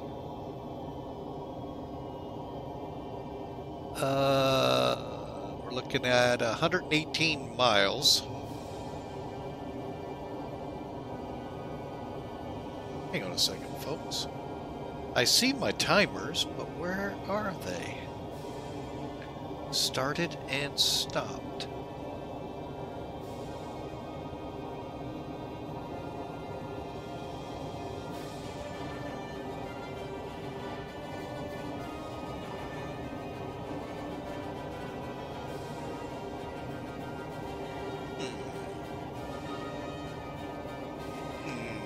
Don't know, folks.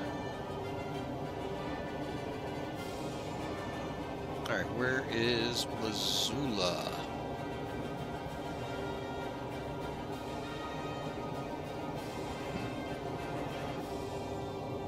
Where the heck is Missoula? There it is. Where's their VOR? Wow, it's not showing up on the high level chart. That's wild.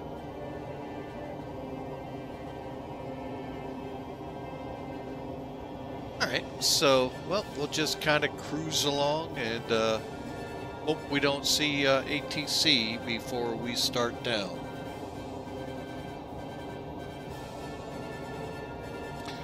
You know, one other thing's possibility, Styles, is maybe there's an update out there for this one. I don't know how you update it.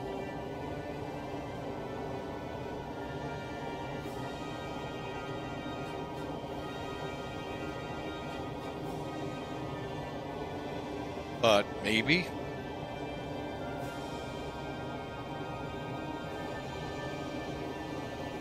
Only thing I can think of, so.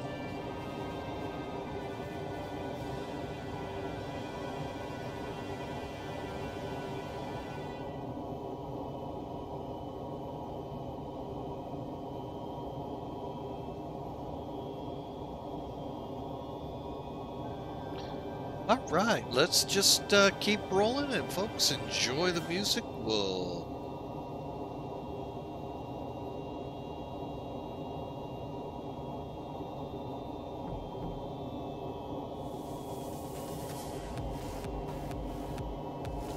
We got about 2 hours, 30 minutes to go, so enjoy the music.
Alright folks, we're back with you. We got about 2 hours and 25 minutes or so to go. And we just crossing over Great Falls, Montana.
Okay, there's the turn, folks.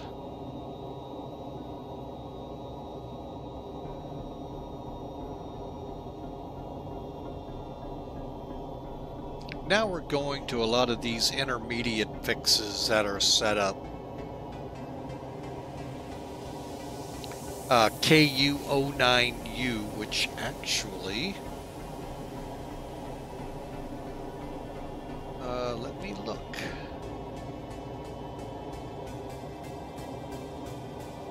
Oh no, it's the one after that we actually could climb to 390. So, but we'll see.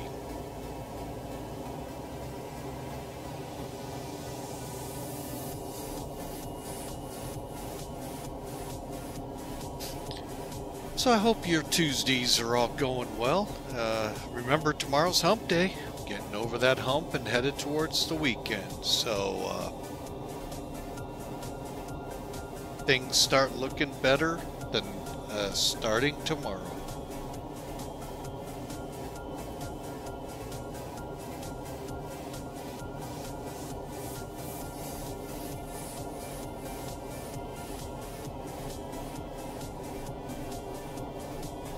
Dirty windshield. I just love. Not really sure if that's what that's supposed to be or what, but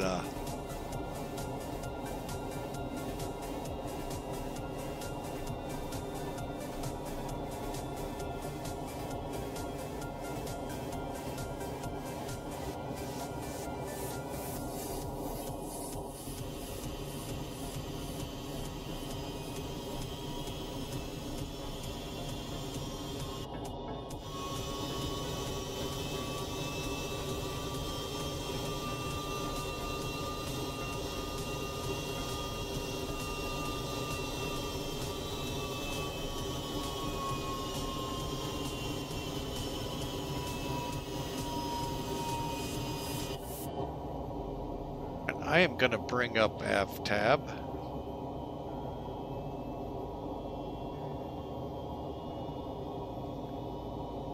Well, hard to say with this, folks, but not sure Uh, Iron Condor yesterday, before we ended the stream, made mention he wondered if there was improvements in frame rates and all.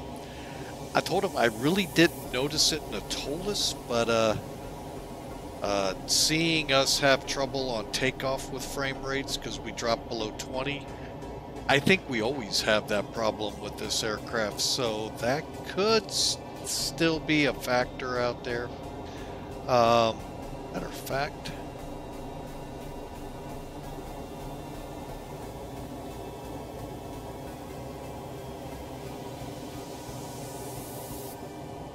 yeah, we'll go with that view. Alright, and there's the aircraft that took off just before us. They too are headed to good old Louisville, home of the Slugger. And we're pushing on down our flight path. Let me see if I can find out some release notes.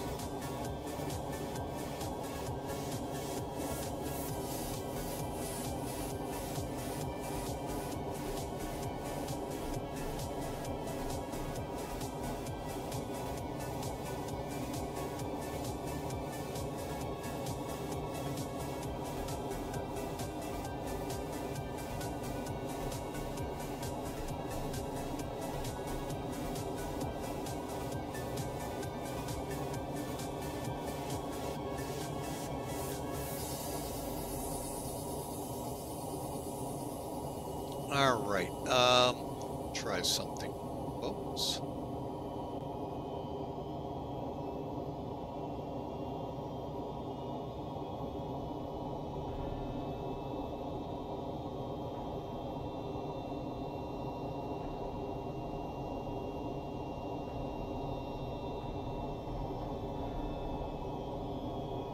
Okay, I'm going to go ahead and bring them up, and we can all look together.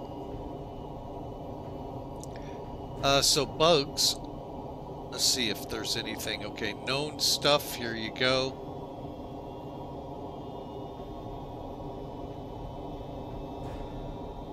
Now, public beta 7, that's what we're on for this version.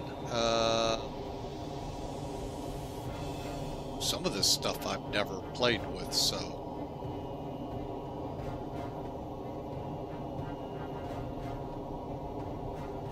Not sure about this one.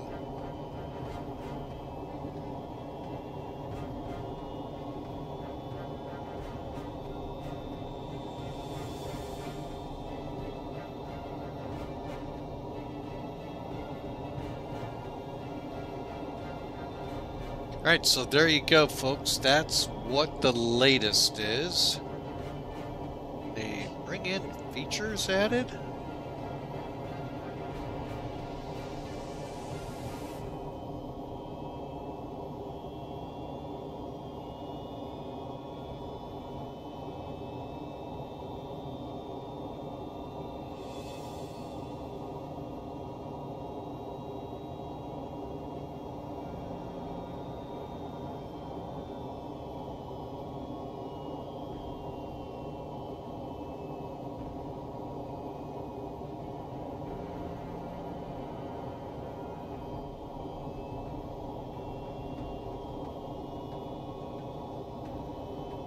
Alright, so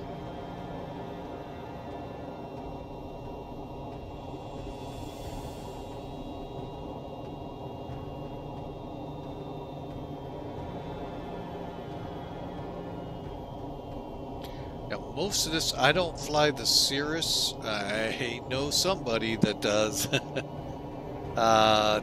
know what this is all about.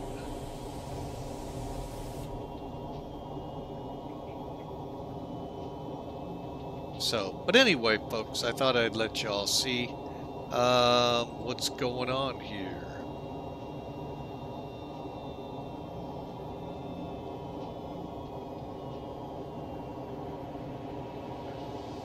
As we cruise on, currently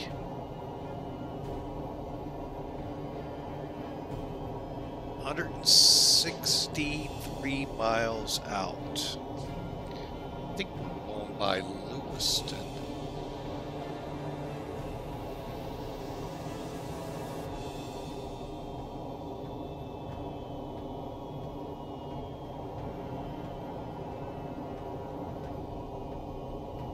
Yep, going by Lewiston, Montana.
Well, hello, Int'l, what's up?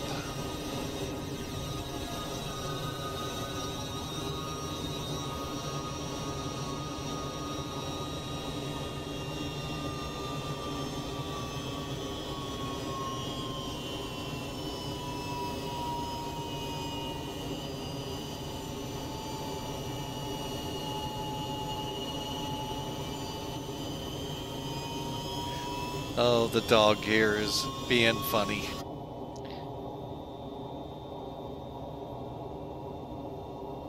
Alright, folks, we got about 2 minutes. Boy, could we only say that into Louisville.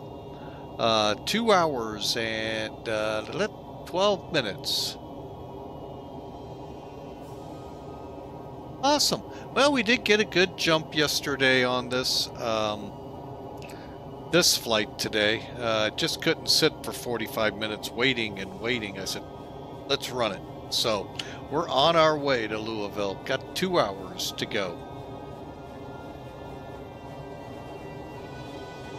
So glad to have you aboard. Let's see, who's flanking us?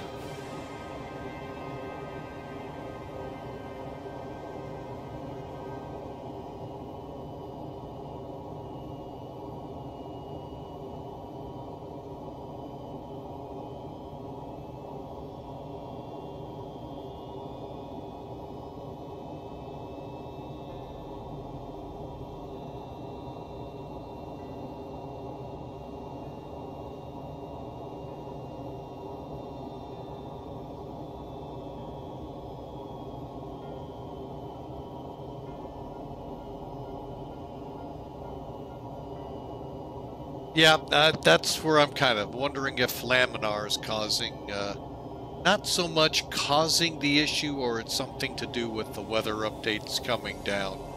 But yeah, she's porpoising pretty good. Took me having to hold speed to finally get it to hold at about 0.85. But the altitude just still gonna just bobble through the sky. So if ATC comes up, folks, we're gonna have to come off VATSIM, because we'll not go through another "can't have you doing that in my airspace" kind of deal, which VATSIM's allowed to do. So, but anyway, gonna be on the side here, visiting, and we'll be monitoring the chat room.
Alright folks, we're back with you, and as you can see, we've caught up to DAF. BW took off in front of us, headed also for Louisville. We're gonna try to head up to 39,000 feet here. Got about 5 miles to get past this fix. Then the next one is where we're expected at 39,000. So, getting really hazy.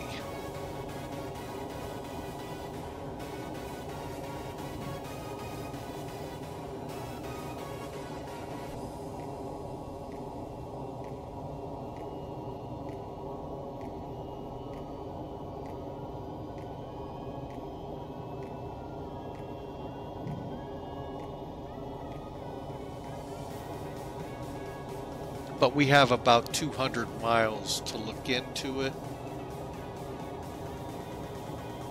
I'm going to go ahead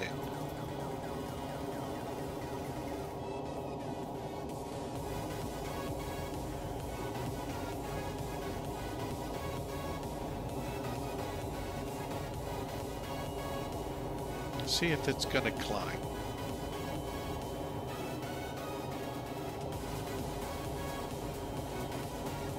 Sure looks it.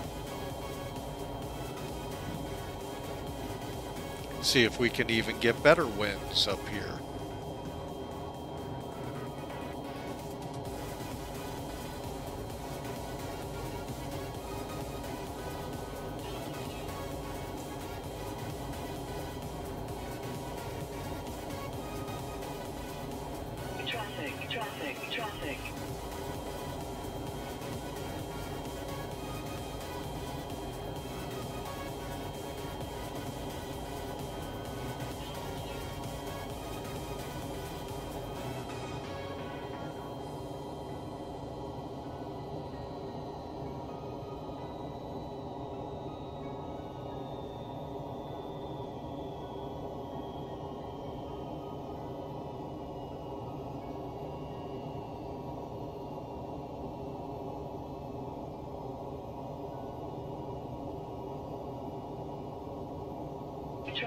Traffic. Traffic. Descend.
All right, let's see if we can't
All right, I think we're pulling.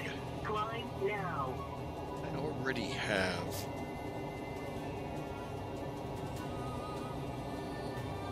Increase climb. Increase climb.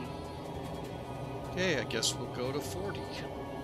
Increase climb. Increase climb. Clear of conflict.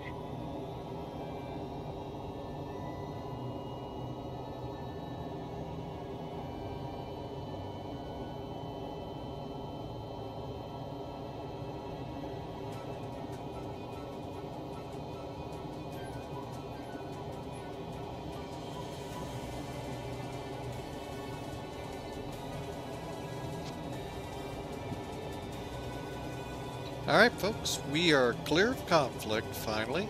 40,000 feet. We'll hold this for another 5-10 minutes. Then we'll settle gently back into 39,000.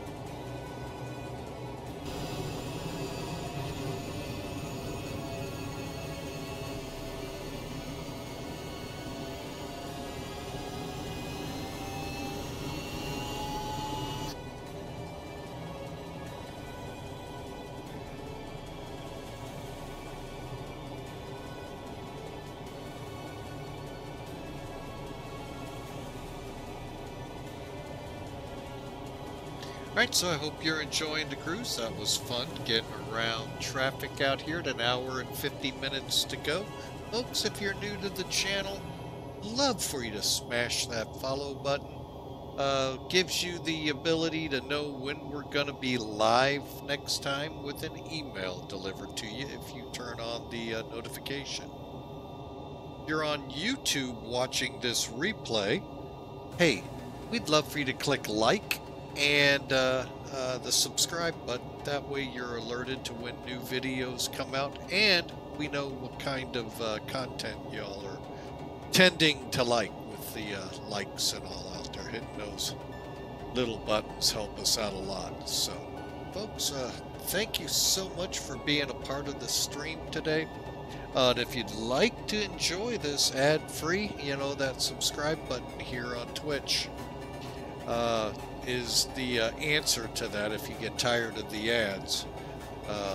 But we've tried to back them off a little, but still maintain to where we're getting a decent return on them. So, to the stream to help us with future purchases for the stream. So, a lot of interesting aircraft out there I'm kind of looking at. One in particular I'm waiting on, but give it some time. It'll eventually show up. So, but that's where the money for our subscribers goes, back into the stream, looking for aircraft I think you all will like, as well as the guy that has to fly them.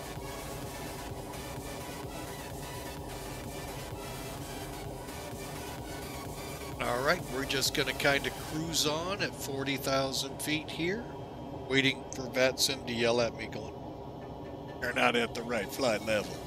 Yeah, well, tell that to the plane behind me. So I'm trying to keep spacing up and not get T-cast. So, alright folks, so enjoy the music, enjoy the ride. Got about another hour or so, and then we'll start talking the arrival into Louisville. 3-5 left is what we're thinking, what the ATIS is saying, but never know what can happen with over 1,000 miles to go. Actually, not 1,000, about 500, 600 miles to go. Talk with you in a few, folks. Enjoy the music. We're sitting here watching the chat as well, so feel free to chat away. Talk amongst yourselves, introduce yourselves, and enjoy, folks.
Oh, Styles, you're cracking me up here. No problem. I'm not sure. Is that you following us? Or I was following, now ahead of? Wonder if the wake turbulence possibly caused that. I see your contrail below us. If that is you. We're going to go ahead and get back down to 39.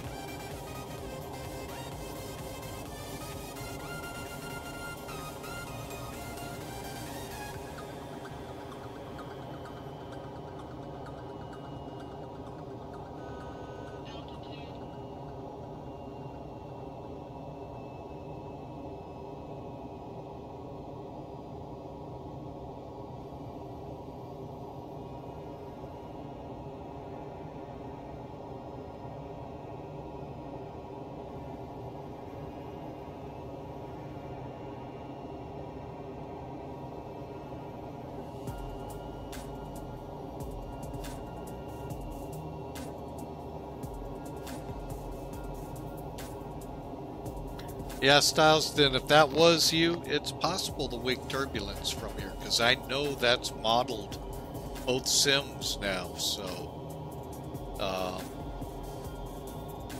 heck, I've been caught up in it. It's quite a ride right now. Also, I would be remiss, folks. Yesterday we were talking about, mainly because we were in the neighborhood of Franklin hurricane, major hurricane that is. And it's going to go around the north side of Bermuda. Whether the weather itself spills over into Bermuda, that's another deal. However, let's turn our attention now. I know many of you following today, listening in, probably aren't from the U.S. since most of us are at work right now. But keep your eyes peeled, Florida, especially West Florida at Idalia. It's expected to explode in the Gulf into a major hurricane. Right now, the last forecasting data I saw this morning, the northern panhandle section towards where it bends down to the main peninsula, that's where it looks like it's aiming for. I mean, I have never seen models so tight, that far forecasted, to pretty much tell you probably where it's going to go. Now, the spooky thing about this system is it's going to come through. Now, it's bad enough it's going to hit the west part of Florida like it is. It's going to come in. Obviously, the land's going to give it a loss and punch.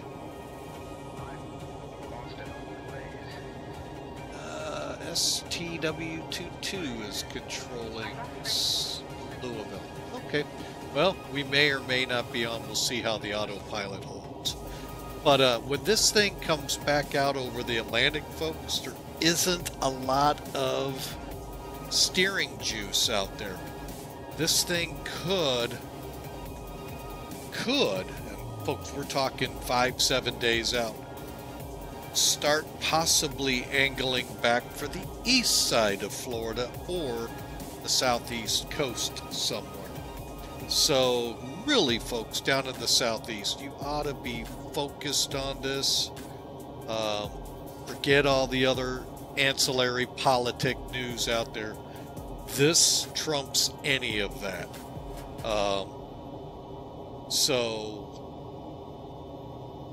Because your lives could be on the line. So pay attention to this hurricane. Now, I call it Hurricane Alley, where it's going through. I mean, over the last 10 years, how many, actually probably close to 20 years, how many hurricanes have taken this track from the strait there between Cuba and Mexico right up into western Florida, say Mobile down to Naples. I mean, just call it Hurricane Alley. It just seems to be that way. So please, please, please pay attention. I personally would not watch the Weather Channel. I'd pay attention to the National Hurricane Center. There's a guy on the web out of Tampa, really good, usually out earlier than the National Weather Service or National Hurricane Center with bad stuff headed your way. So use those as your source. So, but please stay safe. Heed whatever warnings your local authorities are giving you. So, all right, folks. So we are told we have a tower online. Well, let's find out what SimAware may or may not know. Yep, we do. What are they calling us to? Yeah, they don't read the real world ATIS reports, do they? Yeah, there's concrete there. That's open. Real world ATIS, there's only one runway. Well, that was then. We'll check to see if maybe it's changed since. But, so landing, and it looks like departing 35 left and 35 right, simultaneous approaches. Yeah, okay. So,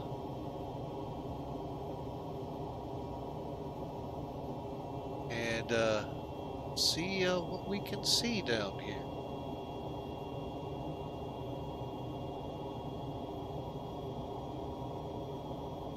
Looks like 7-4 getting ready. I think it was a 7-4.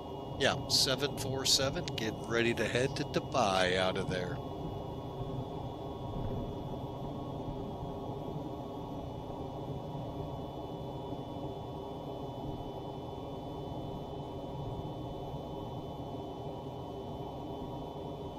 Well, I'll be jiggers. Look at it now. Holding altitude really nice. Go figure.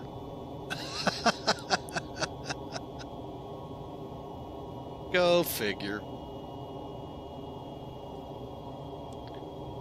All right, folks. I am actually going to head over to the National Hurricane site.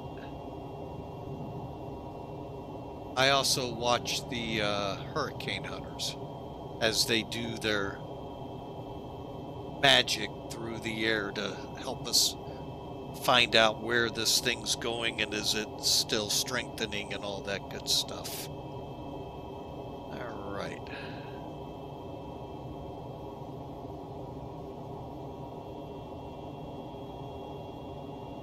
All right, so we have at current 4 systems out there, folks. Let's see what happens here. Where are you?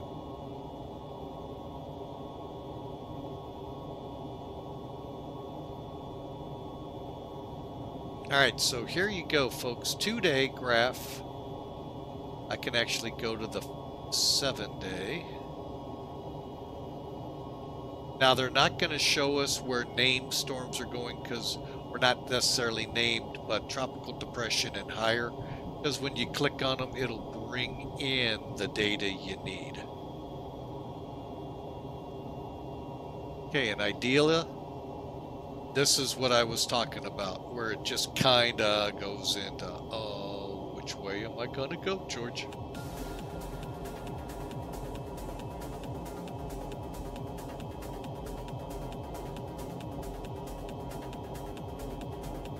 All right, so major hurricane, currently we are looking at 90-mile-an-hour winds, 20-mile-an-hour to go to become major hurricane, and north of 15. So you can kind of get a feel where they think it's coming in, folks. But the warnings stretch from, looks like Sarasota-ish up to, is that Fort Walton? I'm not sure, but that's where your worrisome areas are. But here, folks, through Thursday, out into the water, and then it kind of has nothing steering to tell them which way is it going to go. So there you have it, folks, and those of you who are in the Florida area or know people can kind of give them a heads up, because, folks, it's pretty serious. Another one's coming off Africa, as you saw, and there's a tropical depression. That one would be worst case scenario up in the northeast, and probably will before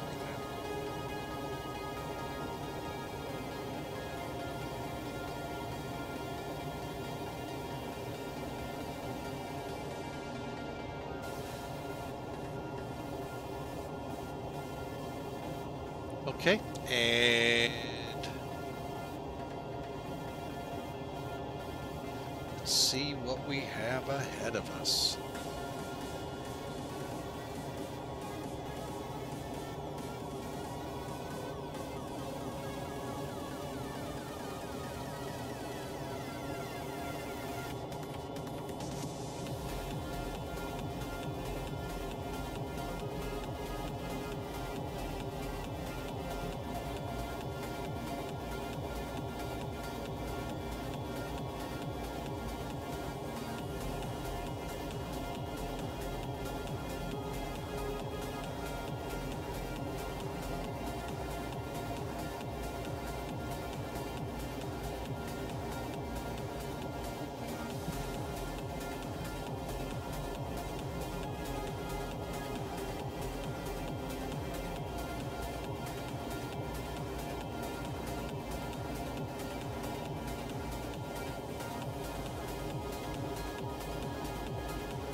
So, all right, so we are high above North Dakota, Montana area.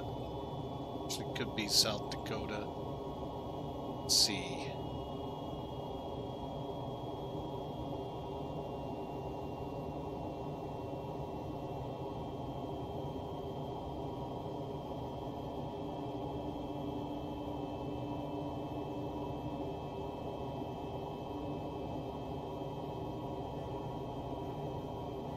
So we're just kind of cruising along with about an hour and a half to go, folks. So enjoy the ride, enjoy the music, and we'll be back with you shortly.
don't know how much to believe this, but on Facebook days ago, there's a news article out of the UK, British Airways Association, pilots.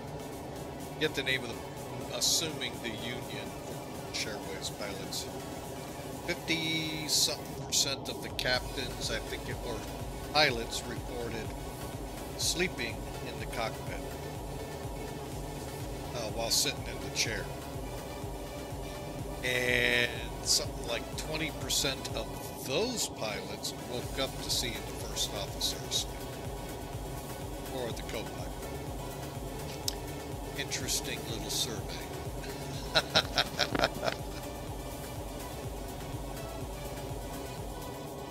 I get it, they're worked, sometimes they are worked long hours, but yeah. Especially in the narrow bodies where you don't have a crew rest area to go to. So,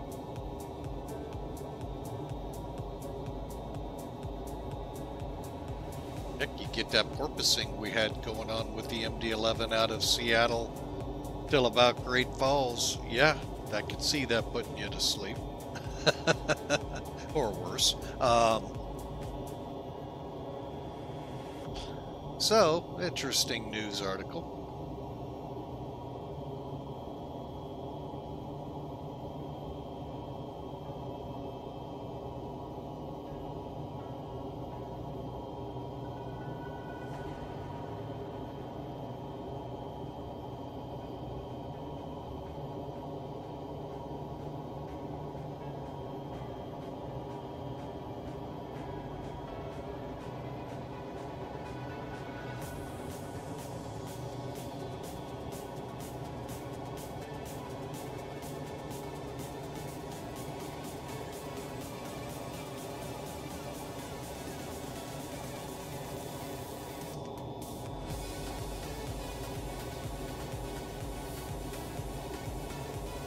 Folks, if you head over to our YouTube channel, there you'll find most, if not all, the flights we fly. We try to YouTube as well.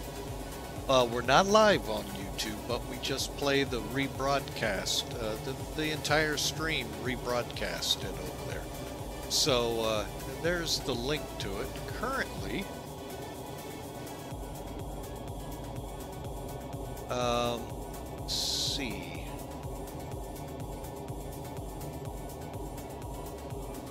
Last week, as you all know, we were on vacation. And again, thanks to my uncle. He owns a Piper Arrow. And, well, this is what we were able to do.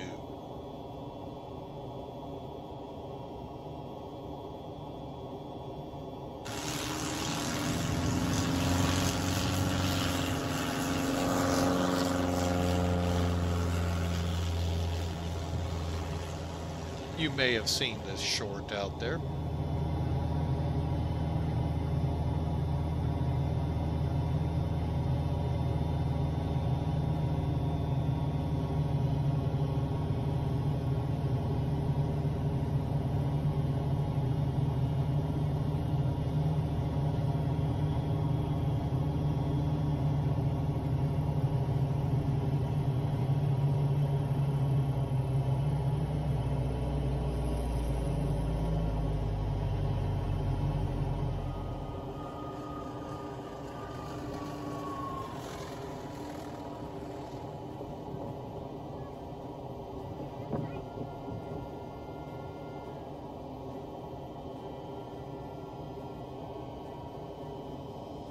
Alright, so yeah, we got a chance to get back in the sky for real and do a little flying. Again, thanks to my uncle out there. Appreciate the flight. Both me and my wife flew separately, and she got to get some stick time too, so fun time. Even for a half hour, folks. Flying a little airplane is always fun. So, I'm going to be right back. I'm going to go... I guess I'm not going to go get the trash can. Just heard the trash truck go by. And, well, looks like I'm going to stay with you. So, folks, we got an hour 15 minutes or so to go, and as we come over Sioux City, South Dakota, headed for Louisville. But yeah, you can head over to the YouTube channel of ours and you can see that and a couple other shorts we've made. We haven't made many, but we're just trying to figure it out, if you will. So, little fun we had.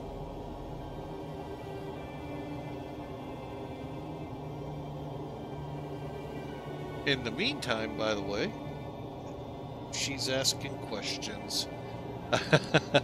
In the meantime, while we were on that flight, got an interesting look at the Trump mansion in Jersey.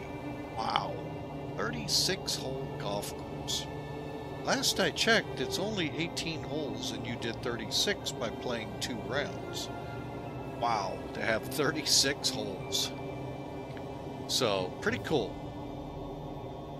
And the funny thing is, when Trump is in and golfing, the state troopers line the interstate that butts right up against that golf course so nobody can pull over. So, interesting stuff. But yeah, that was a fun flight.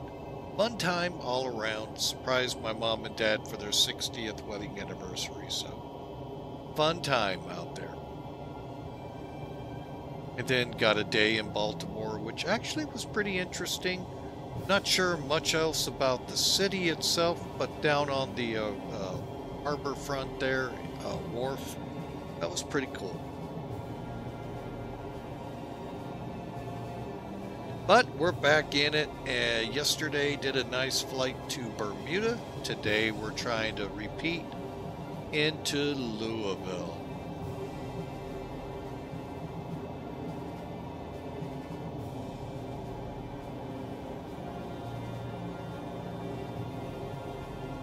Home to the Louisville Slugger. Didn't know. Baseball bat. Used to deliver stuff as a truck driver right next door to it.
Alright, turn that down a little bit here, and just a beautiful day across a lot of the country until tomorrow. A lot going to be going on tomorrow, so.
Just doing a little looking ahead at our arrival here.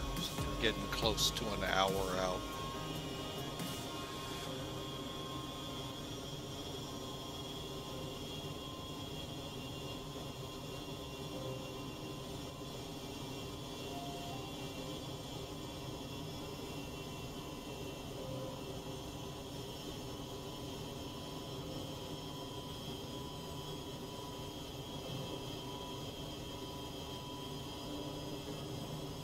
Okay.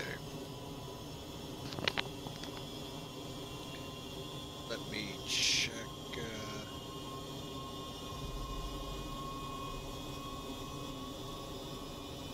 Okay.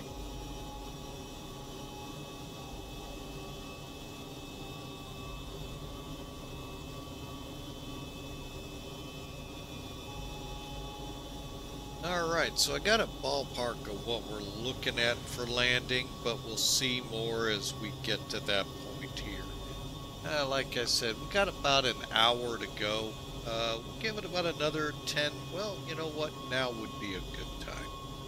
Let's take a look at a couple things.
Alright, well, looks like we're gonna have to figure out top of descent on our own.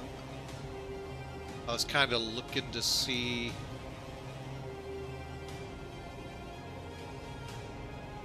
if usually Airbus, you'll get it right here.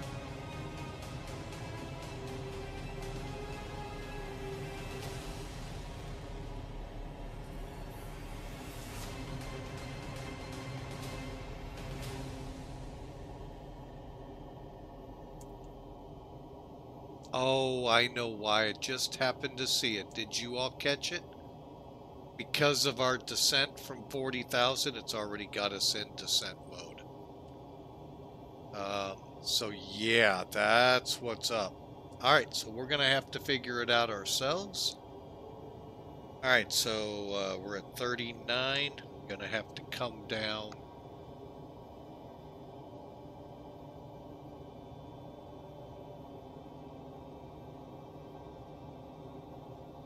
Let's see how we do here. 11,000 in prison, so minus equals 28 times that by 3, 84 miles.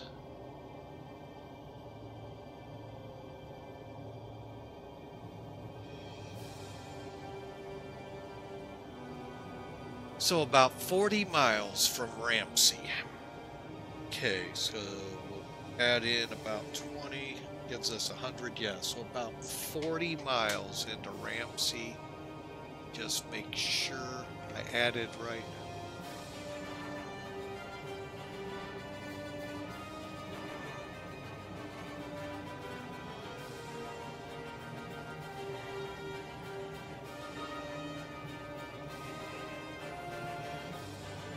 Yeah. So, alright, so let's see how far out from RAMSE.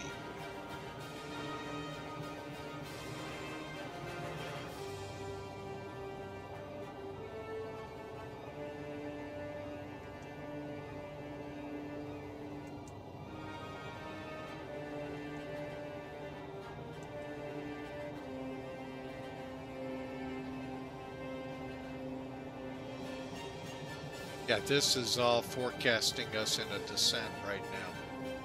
Lo and behold, does it not know that we're actually still in cruise. So, alright, that was because, remember, we went up to 40,000 per TCAS and then descended.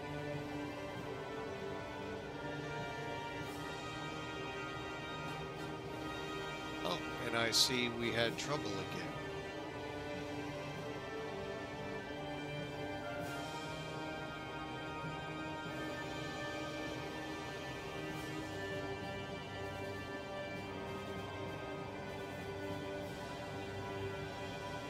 Oh no, I think that was the trouble from the beginning.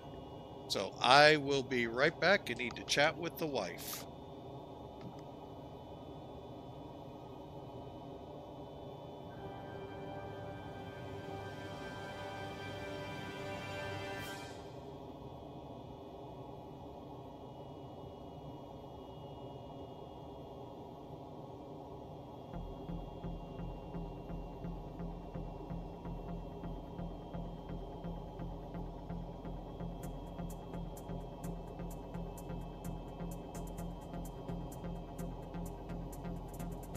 Alright, just getting the latest gossip in the neighborhood, folks. So, no. No, just finding out a new service coming into the neighborhood and seeing if maybe it's worth changing to.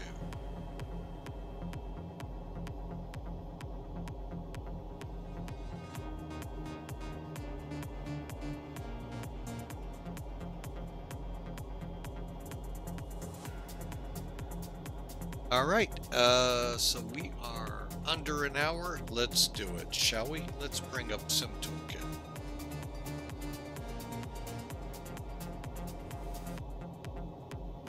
On it, you'll see the arrival we have.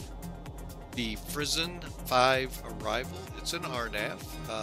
D-ATIS, we will check here in a moment. 118725, but we can go right here and to that website. I'll give it to you when we go. Airport's 500 feet above sea level, and here's what's required for the approach. All right. Now, we're going to right now 35 left. It's the long runway there. So the directions read. Actually, I'll let you all read.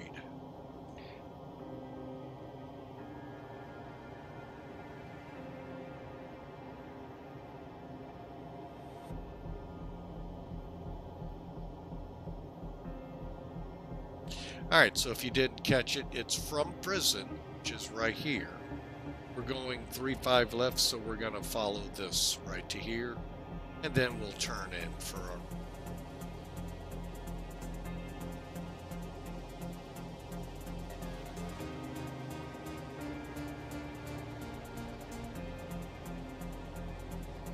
Okay, and for 3-5 left.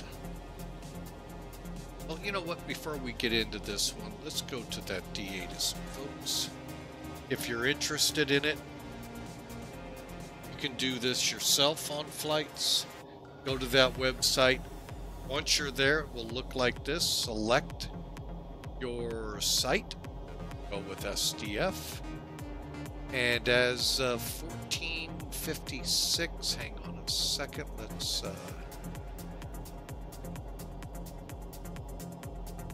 just get a good refresh, because that seems kind of... There we go. 1756, much better. All right, there you go. Quick look at the weather. Variable 5, 10 miles, few clouds to mess with us at 5,000, broken layer at 30. And pretty much a beautiful day there. Visual approaches for 3-5 left in use. And again, here is real world information. VATSIM can and at many times follows, but in this case, the last status I read, he stopped long before he... Yeah, 2 of the 3 runways are closed. And a lot of taxiways and all of that good stuff, so. Alright, so 3-5 left is what we're going to shoot. Alright, so let's go back to it. Alright, now we're planning to come in on Bourbon, but we could come in at Redbird just to cut off some space. But I've got the McDo set up for Bourbon, then Redbird, Ollie, and on in. Alright, real quick for those who may be training out there so they can get a good... My best, and again, folks, as I said yesterday, I was only a private pilot when I flew real world. Got introduced to approach plates, never flew from them. So I do my best, and of course they've all changed in the 40 years since. So, again, there's our D8 triggering us that we could look it up. Louisville approach, tower ground. Alright, so 109.35. That's our ILS localizer. With this plane, it's automatically set. However, we'll trust but verify. We'll verify that it's set. 350 for the heading. Cardinal, just under 8 miles at 2,400 feet on glide slope. Our decision altitude is 664 foot MSL.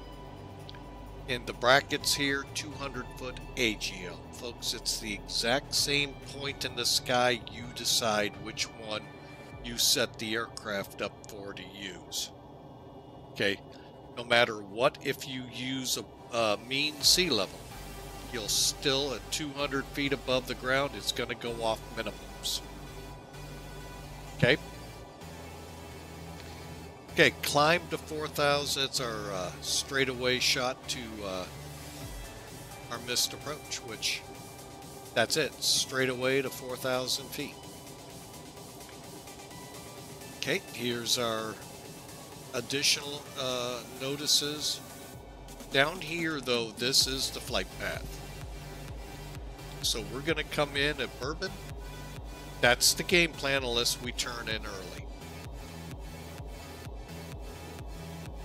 And then we'll join the localizer. We had some screwy things going on with this on the last couple of flights, so let's kind of hope we don't see this again, where the localizer is not lining up right.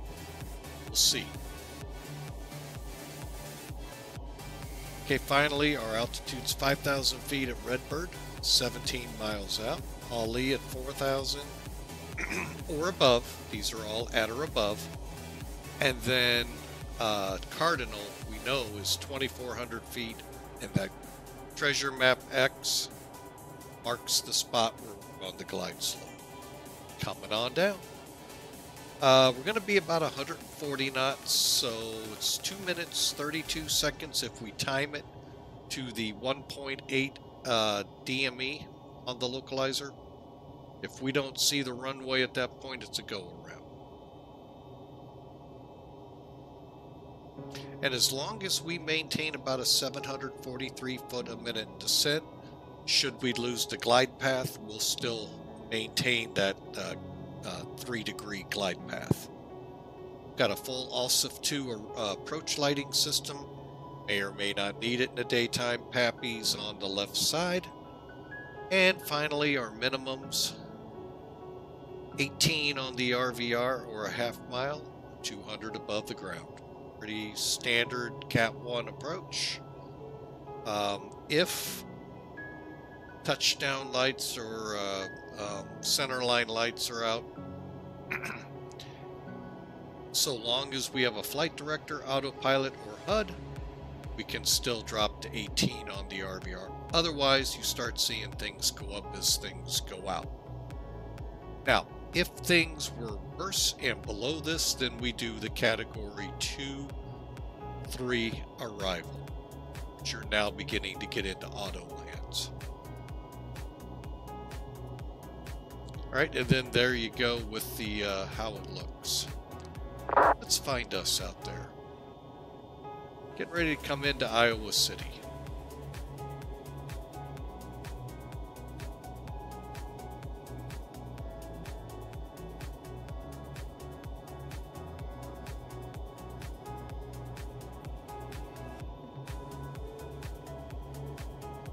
Alright folks, and then finally, let's just drop down here real quick, since I've done it already once. Right now we're looking at a landing speed VREF 145. Now when I ran TopCat, second,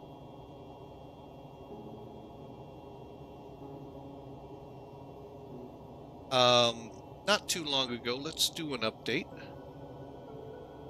Y'all are going, well, you should be landing north to south instead of south to north. Folks, those are pretty much variable winds. But when I run the update, it's variable at 4 with gusts to 17. It doesn't say what it's varying from and to, but they're keeping it 3.5s. So that pretty much tells me go to 3.5, anti-ice off. We'll keep the auto land set, auto mead, and the numbers are 145, 151. So we're looking pretty close on it now that I've taken it from 50. And we're ready to go, folks.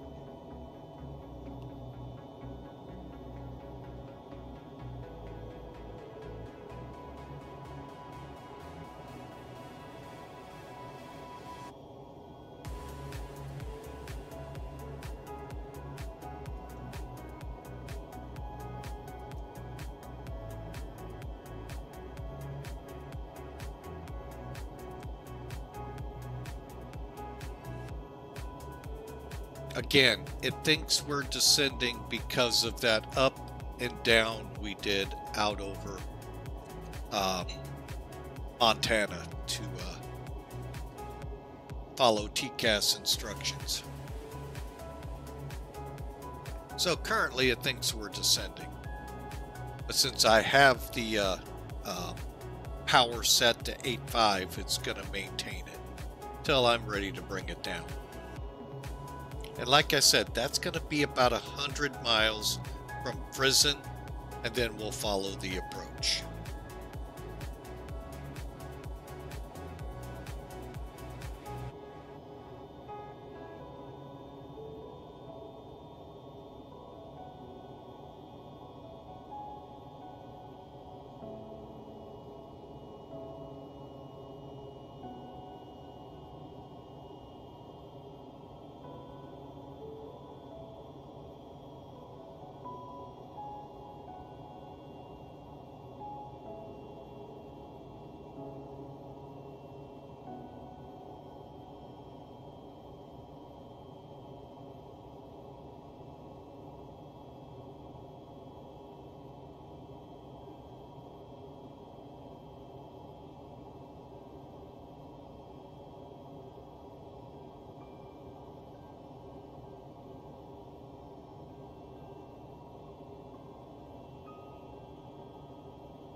Alright, just doing some checks here, folks.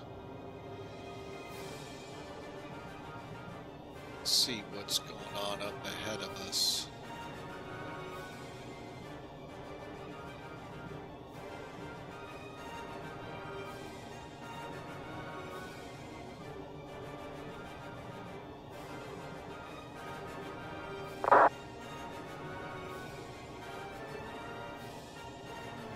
Tower is still online. Whether he'll be online when we get there, we'll find out. But working our way there. Iowa City is up ahead.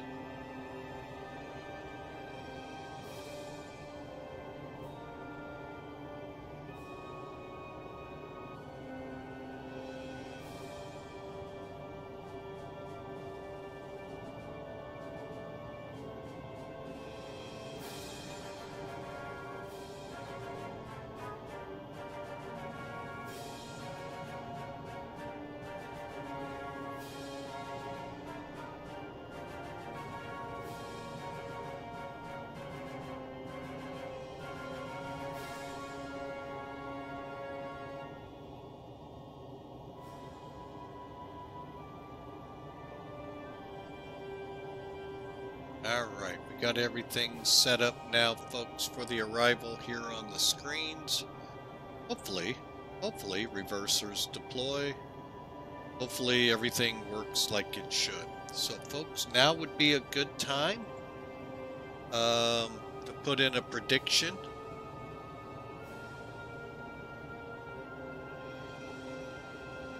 Just like that. Just put the exclamation mark, the word predict, a space, and a negative number, and then you'll be in the running as well.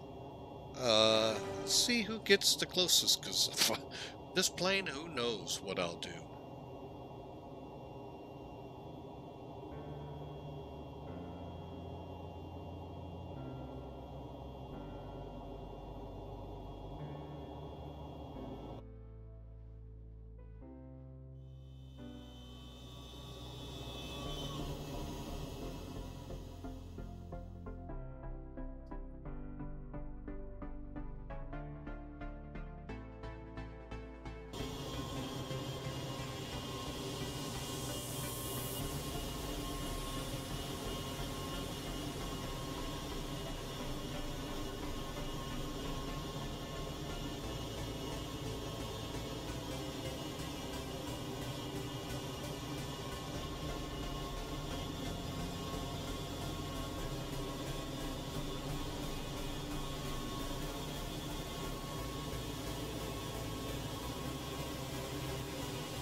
Select going 30 under. You need a negative number there, sir. Unless you're really expecting me to bounce. But we'll take it. Awesome. 2 people in there for the running.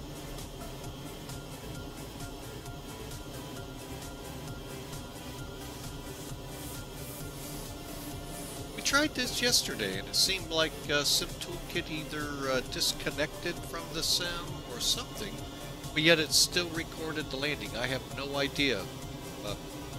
One that I think we had like 3 or 4 entries in there too. So, computers, what would we do without them? Boy, I remember what life was like without them.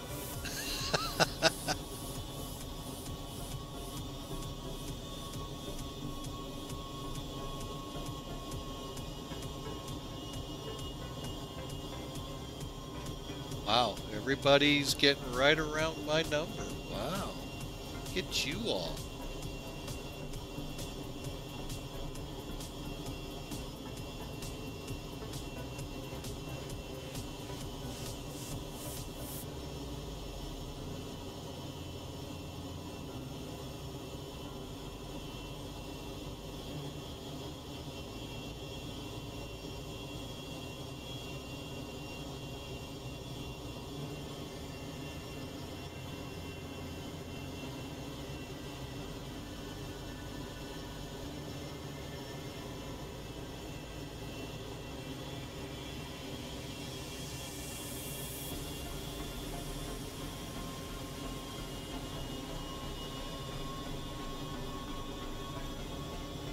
Yeah, it's amazing now in Suic, by the way, if you haven't noticed, planes rock steady now at flight level 390.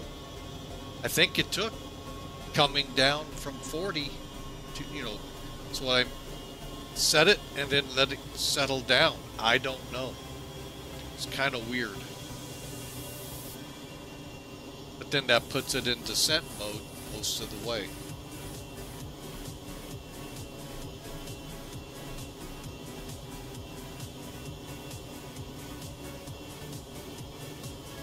Just don't get it.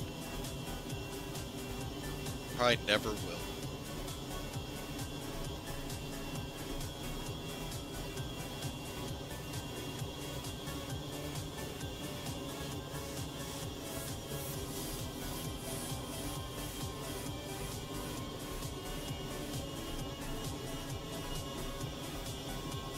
Alright folks, we are over Iowa, headed into for Iowa City in, well, we might be overflying it right now. Alright, I'll be right back. The wife has a call.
Alright folks, we're back with you. Sorry about that abrupt leave. The wife had a business call, and as you all know, and for those new to the channel, we share an office here, flying with Mike in one corner, her in the other corner, and well, her corner makes quite a bit more than my corner.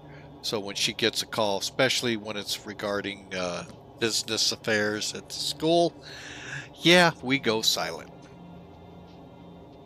So, but anyway, hey, we're back with you. We are closing in on top of descent now. We're not going to see the flag, folks. The FMC management systems already think we're in a descent. And I don't know how to put it back to where it reads correctly. A lot to learn. But we'll be doing it in about 100 miles top of descent. So All right, so real quick, we'll re-look at it, different angle. We'll use the charts program. So you can see where we are. We'll probably be doing it right about here, folks, and we'll start our descent. Frizzen.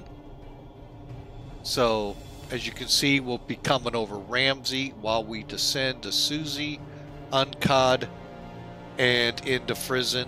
250 knots. There's a great video out there, folks, if you like to watch it, between real ATC and real JetBlue about the word at. Yeah. So, but anyway, we got to be at 250 knots and 11,000 at Frizzen. We'll continue our descent from there, unless ATC says, puts a kibosh on that. And we'll head on down to Luz, where we'll then vector for the final approach course after Luz. Okay, so from Luz, which we can't see here, we'll either turn in at Redbird or Bourbon and head for the onto the ILS. All right, just a quick recap here, folks. So pull that away, and again recapping our numbers for the approach. Whoop, wrong one. I pulled up on my end. Yeah, okay. Real quick, we'll hit the update button just to make sure we're still variable at 4. Gusts to 17. All right, so pretty much what we expect. Our normal days, walking the beat there at the terminal. Please put a puff of air in the air. Well, they did. 17 knots gusts. Just kind of, come on, give us some air out here. Today is beautiful, though. But yeah. Now, the general direction they're calling 170, but both D-ATIS and VATSIM ATIS for Louisville have the 3.5s in use. Well, 3.5 left in the real world. VATSIM's running with the runways. So.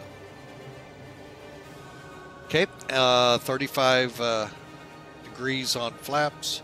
Run with the air conditioner. Since there's nothing in the area, any ice can stay off. Auto land does not mean I'm landing auto land. It just is a way for me to get the most data from it.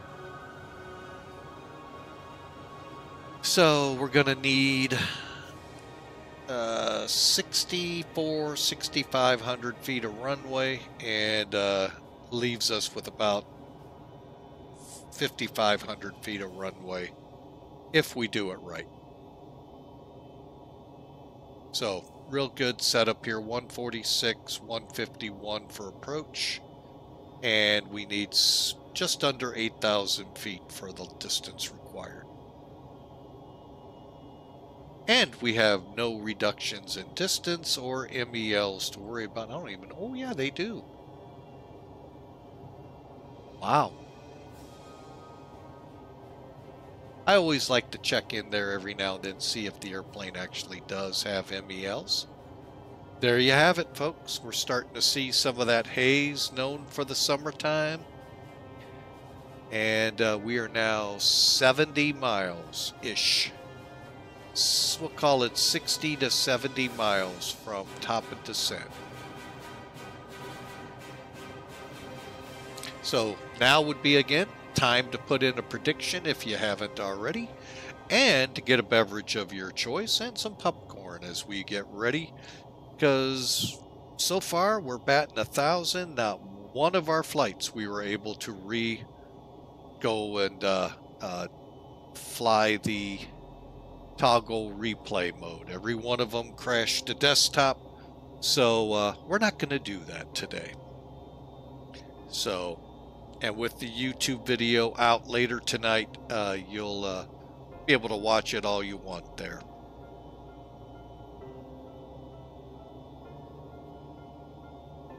Okay, maybe I will try.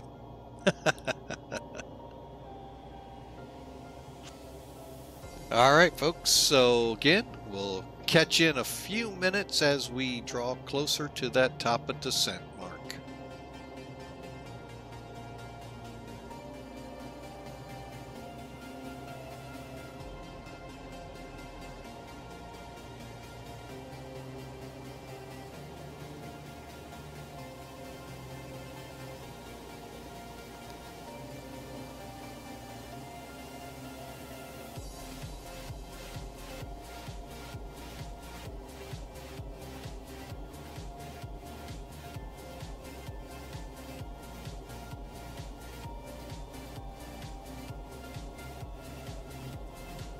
And for those of us like me familiar with the territory we're flying over, we're just about to cross over Peoria, Illinois.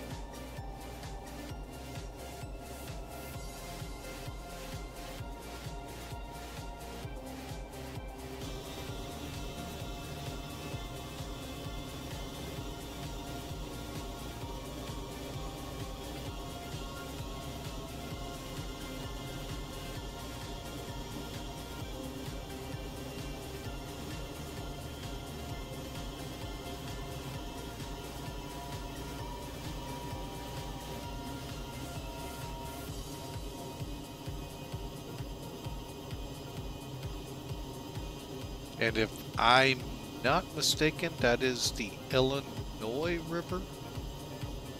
Let's see.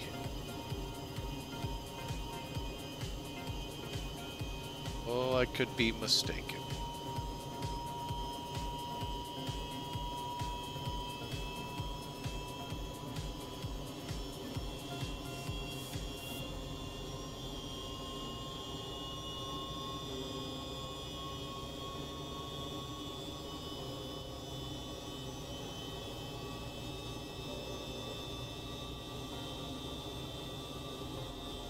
That is the Illinois River. How far back is the Mississippi? Wow. Quite a ways, okay. That's what got me a little nervous, folks. I'm like, oh, the Mississippi ought to be somewhat nearby and visible, but nope. Back, maybe right there, if you can see a little sliver of a river.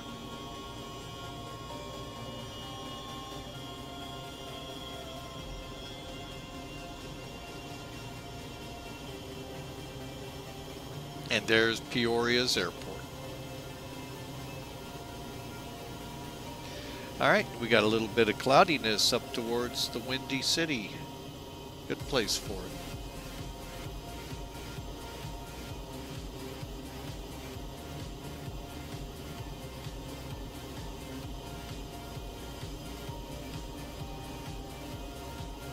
My alternate today bad attitude is Chatty, Chatty CVG. And by the way, you put in your last comment, I realize you may be at work. What's a TMU?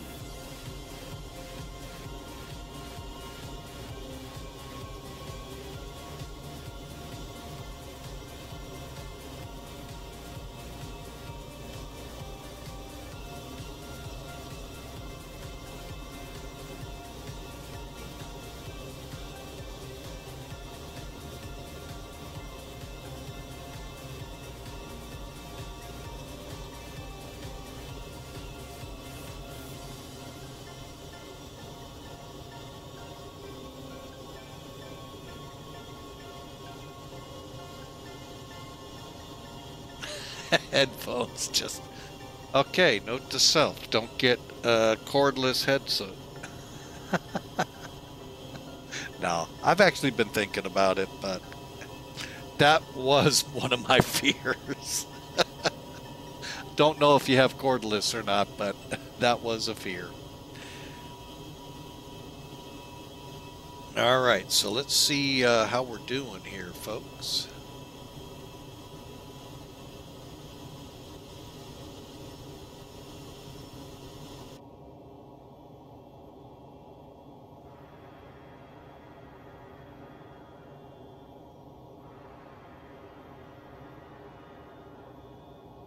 $125 miles. Okay.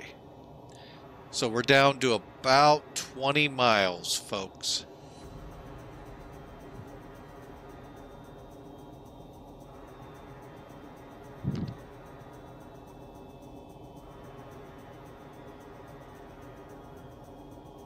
TRU is kinda like flight data. Okay. I'll look it up when I get on the ground and see what y'all are playing with there. All right. 20 miles out, we'll set. 11,000. Decrease that. 80 is good for now.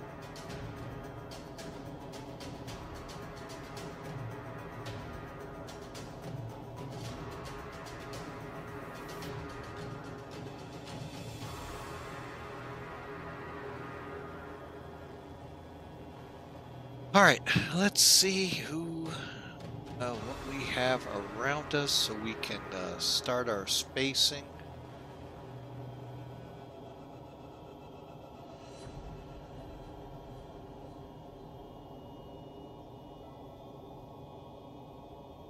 Okay.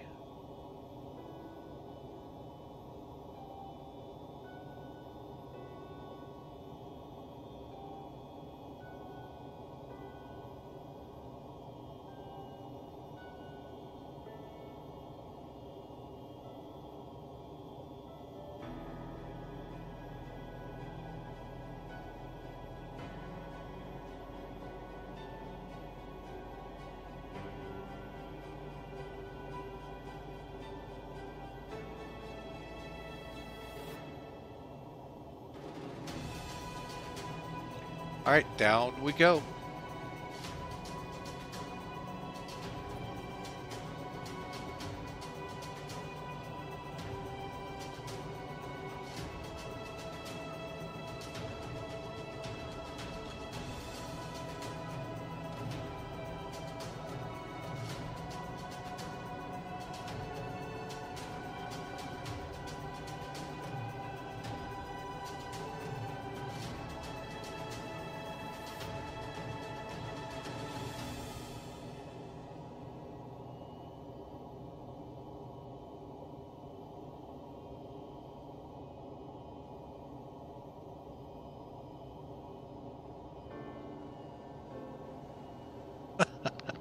Oh, the dog, you crack me up, sir.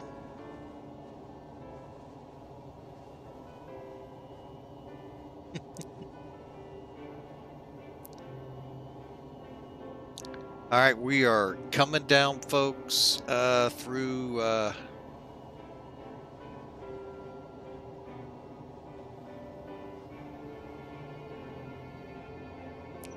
now we're through 37, headed to 11,000. We'll kind of keep this watching and 1,000 feet a minute. I'm going to need that steepened.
Okay, we are now IAS descent and still maintaining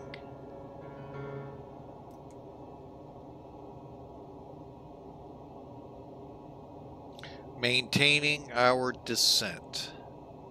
Okay, looks like we're gonna be right at the 11,000 foot mark at RAMSE.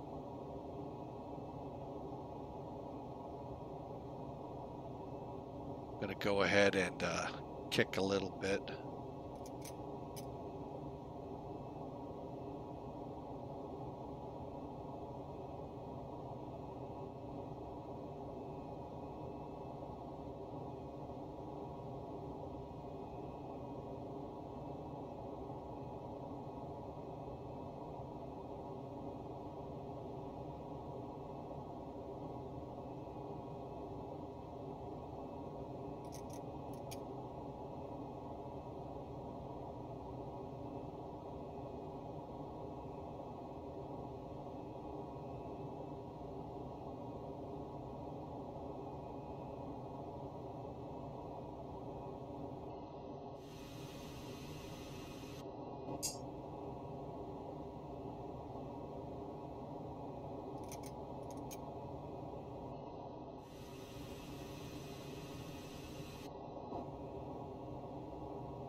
Okay, we're going to go ahead and sterile up the cockpit.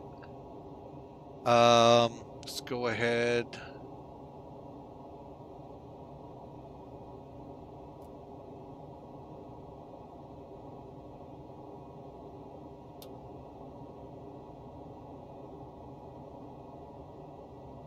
Huh. I thought we had wing lights. Ah.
Okay, folks, we're descending.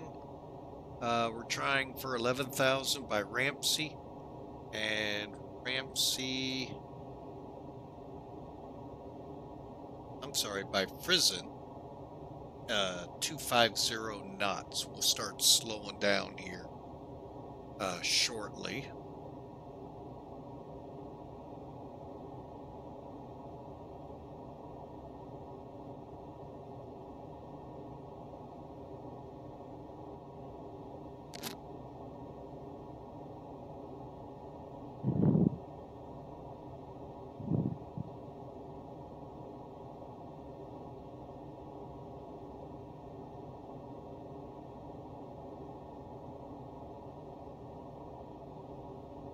Oh boy. Okay, we're gonna hold our descent. I just realized what I'm...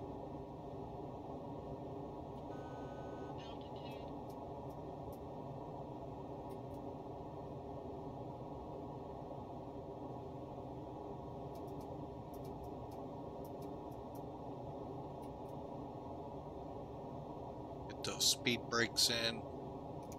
RAMSE is where we wanted to descend from.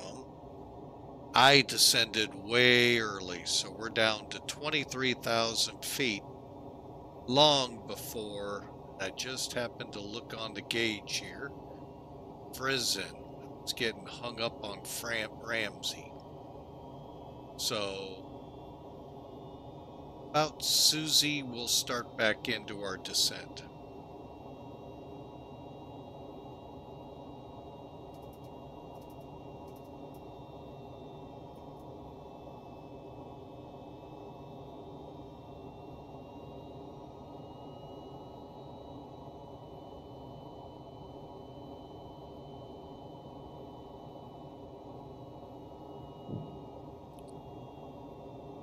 Yeah, I'm like, what's up here? I'm going, RAMSE.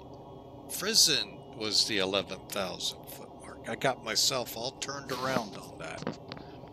Okay, so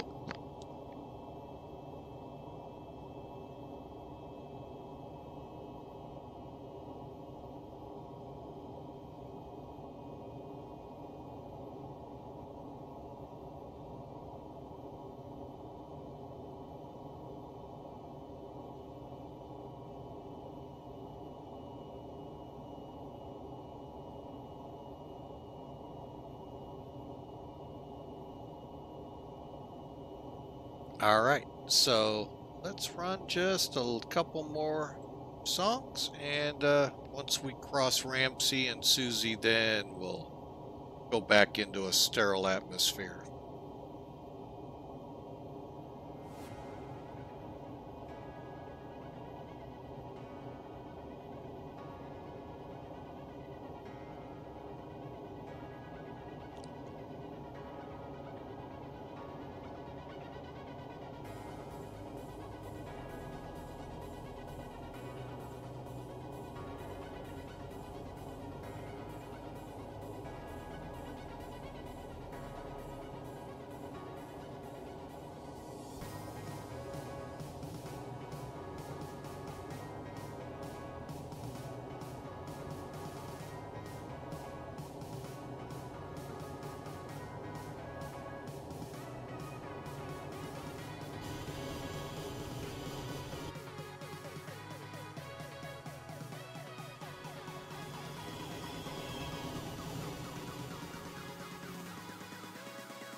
wonder what that did to our spacing. Still looks good. Okay. Oh, I can't believe I did that.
All right, there we go. Now let's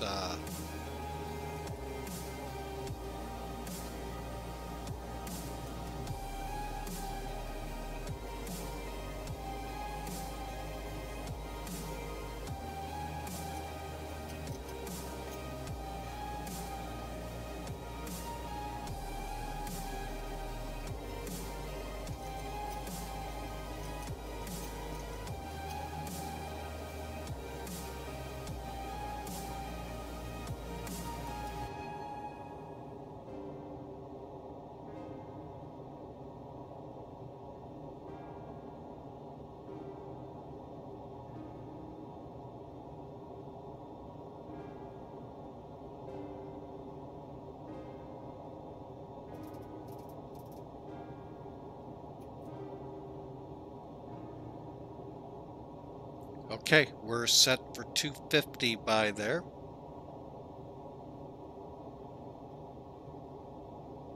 And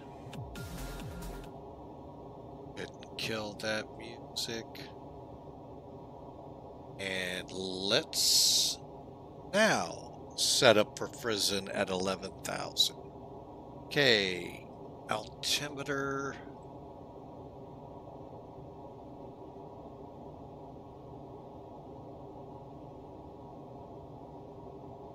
$2990.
Alright folks, let's get set up here. Here we go.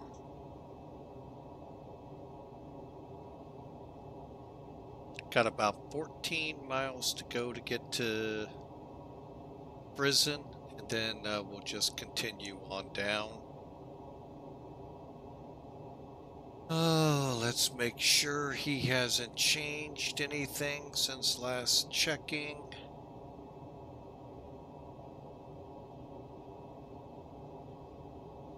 Whiskey 3 5s, okay.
Okay, there's 250 crossing Frizen in 5.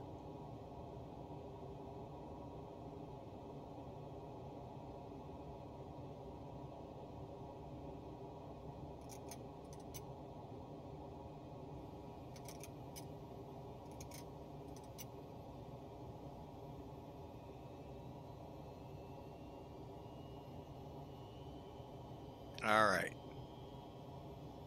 Let's come on down.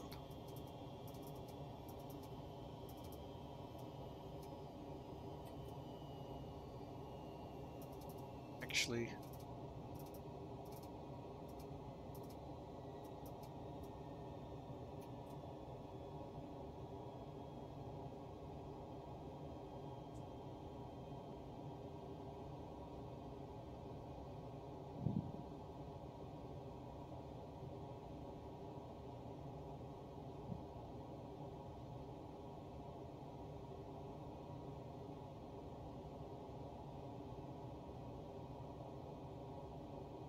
okay. Hondo.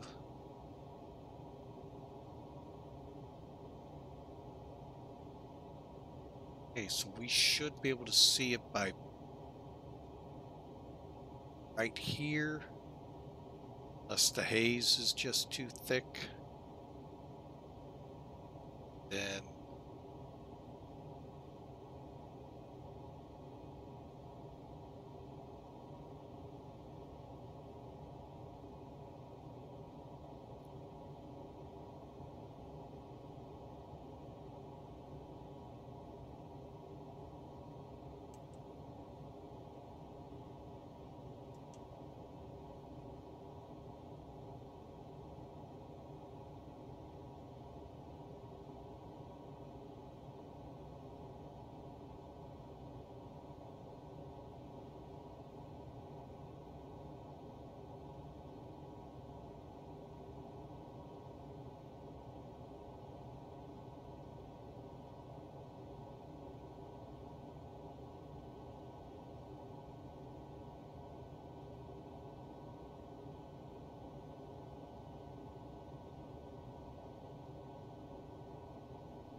okay, folks, we are on us, getting ready to make the turn.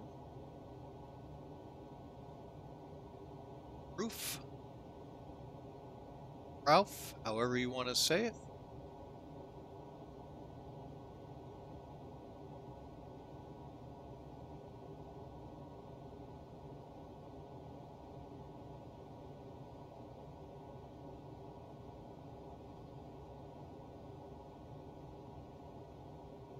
It's the turn. Right, I'm starting to look for the road now.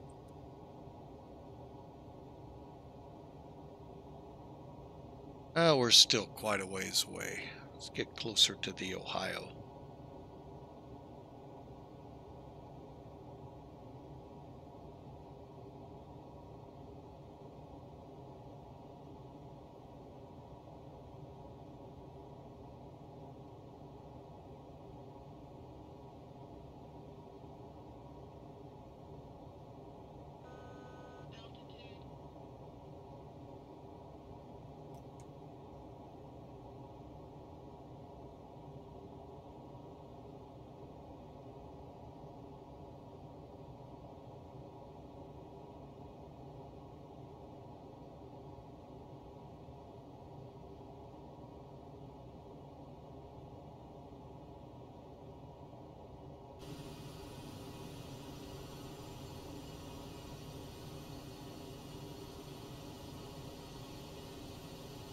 All right, folks, we are slowly working our way. We got 14 miles to Prouf, then Hagen, then Lewis, if we don't see the airport.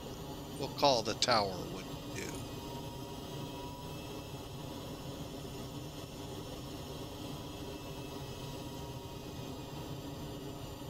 And it's raining.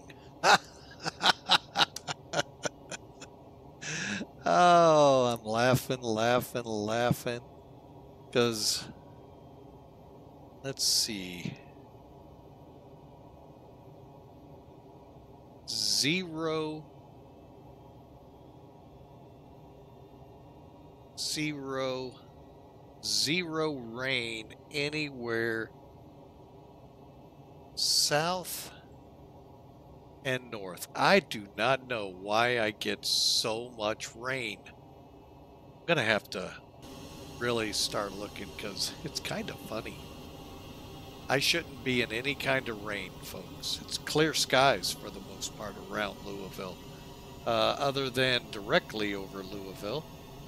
A few clouds at 5,000, broken at 30,000, which pretty much is what I see, but nothing mentioning rain.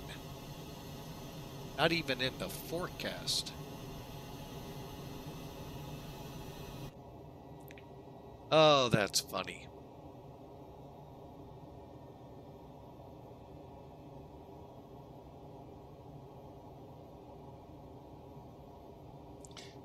Okay.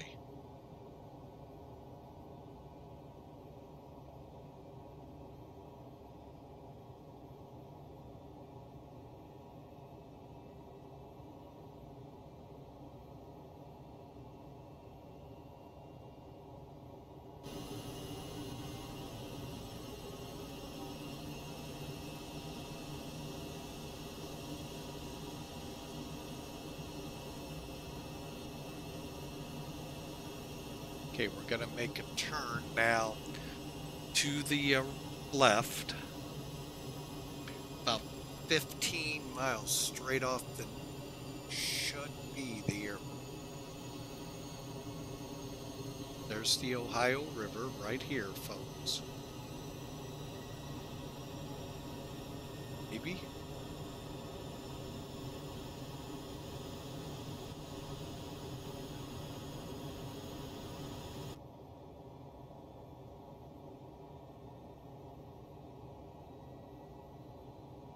See what our I think we've now got the ILS tuning in, you know. Just go to Navrad real quick. All right, there it is, plugged in.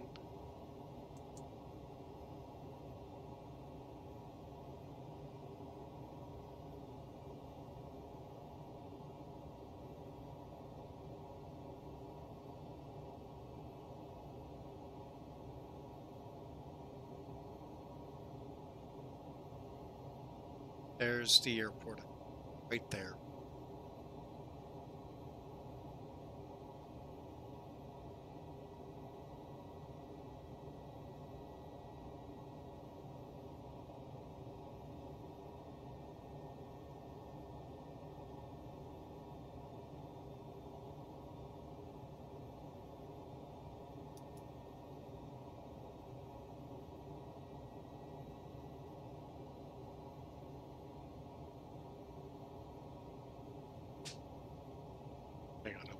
verify before falling victory. That is the airport. There's 1129. There's the world terminals here. We'll be landing here. All right.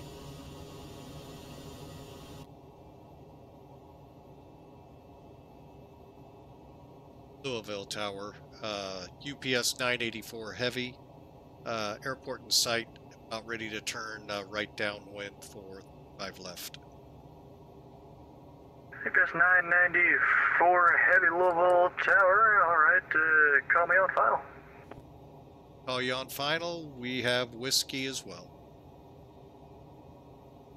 I hope it's a closed bottle.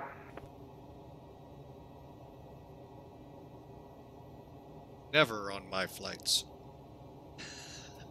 Never a closed bottle? A firm.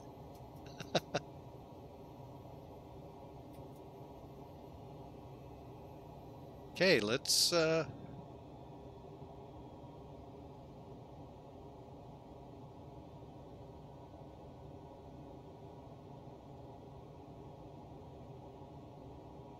ahead and start descending.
And tower UPS 984 Heavy, final 435 left.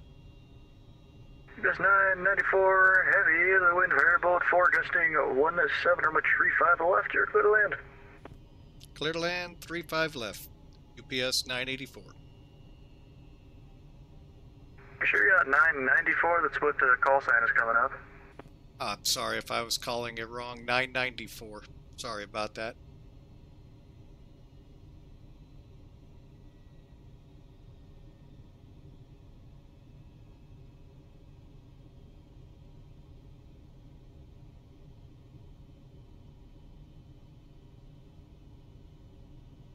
Hey, flaps full. Established. Here Yes, 994 heavy, safe parking. The UPS world forever. You don't care which ramp? As long as it's the UPS ramp.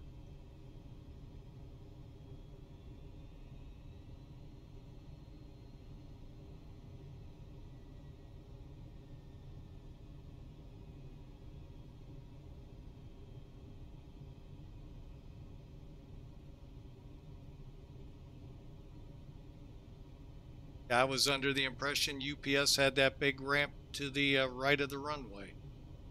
Yeah, they do, but each ramp is numbered. Ah.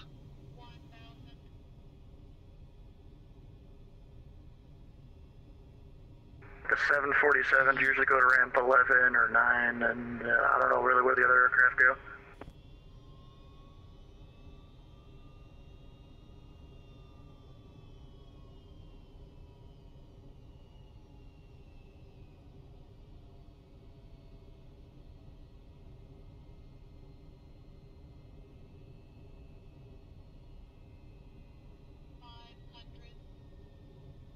Alright, folks. We're established, and let's go ahead and start slow. Approaching minimum. Lights.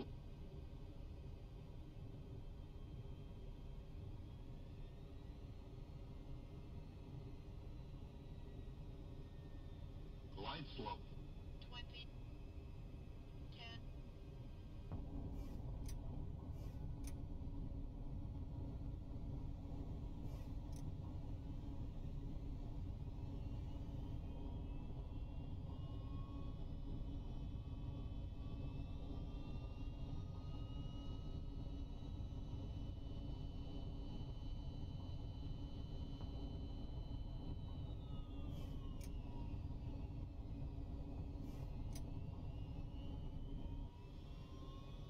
And Tower, we're going around. 57 island feet, go well. Reversers didn't deploy, and we weren't slowing. UPS 994 heavy, roger. If I publish miss, call me established on file. Well, actually, you were on the visual, so, you know, it's, navigation is on your own. Lights low. Copy that. We'll be heading back for the arrival, trying to figure out why they didn't deploy. And that's all aircraft, this frequency information. X-ray is now current, wind 340 at 9, altimeter 2988. Copy 2988. UPS 994.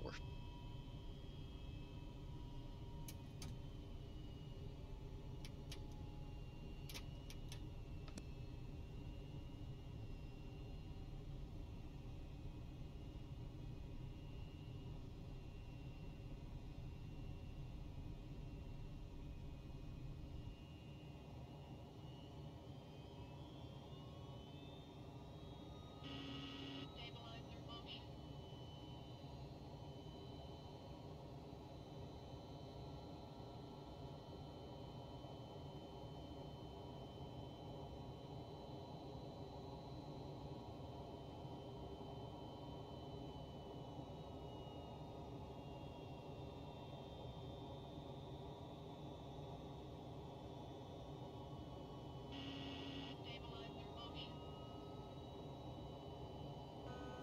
Altitude.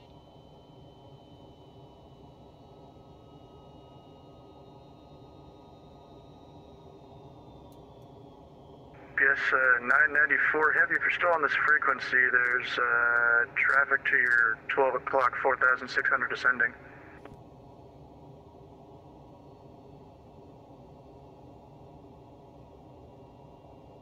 I think your mic was muted. And 994, sorry about that. We're watching for them. We do have them on TCAS. They're sending out of 4,200 southbound. 994 copies. Got them on TCAS.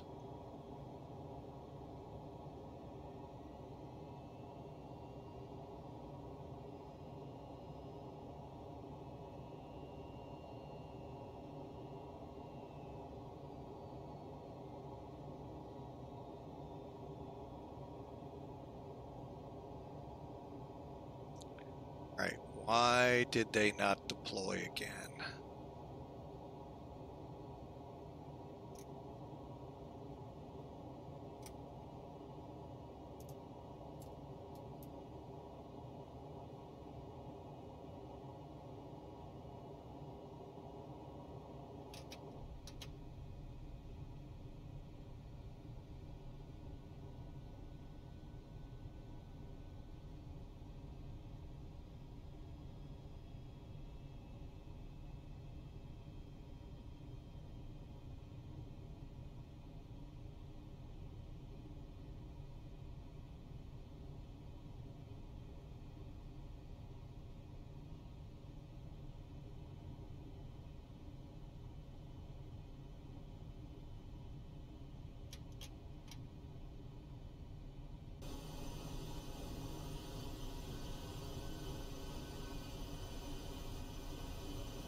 Delta Alpha, Foxtrot Bravo Whiskey, 5 mile final, 35 left.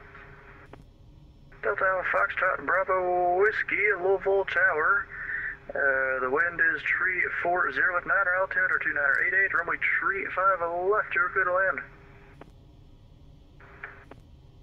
5 left, clear for land for Delta Foxtrot Bravo Whiskey. Altitude.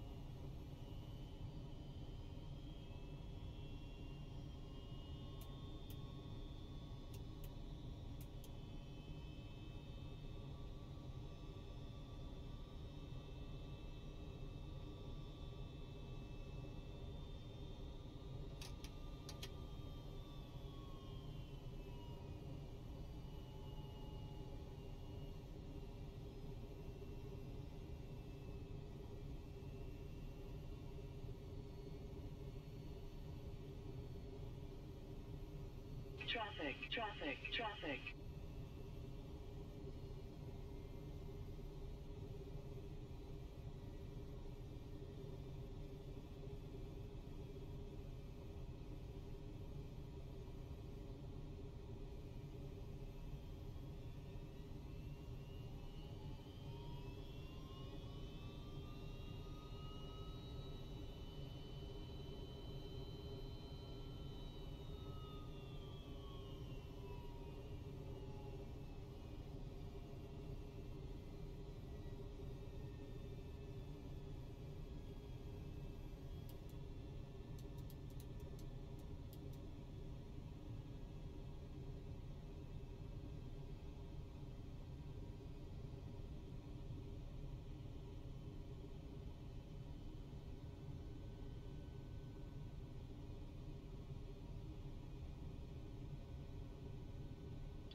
And tower UPS 994 is final. UPS 994, Heavy, Louisville Tower, wind tree 40 at the 9, runway tree 5 left, you're clear to land, traffic over the numbers. Copy, cleared the land, copy where the traffic is, UPS 994. Actually, traffic seems to no longer be a factor, I think it crashed.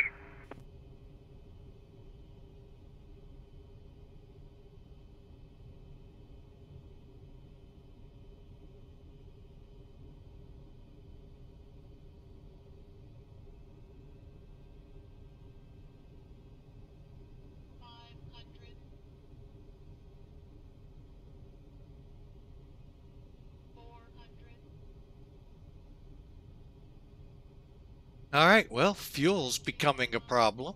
Let's see if this time she'll, Lights.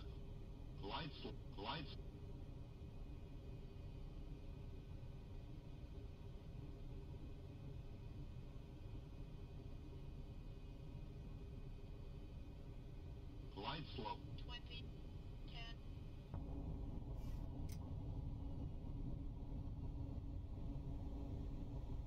There we go. Now we got reverse. Oh, what happened, folks?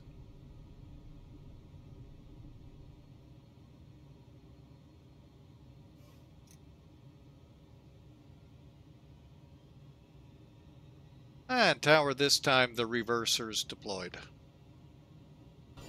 UPS 994, heavy exit, right 18, will taxi straight into ramp 7. Straight ahead to 7, UPS 994, once we come off the runway.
All right, folks, we are in.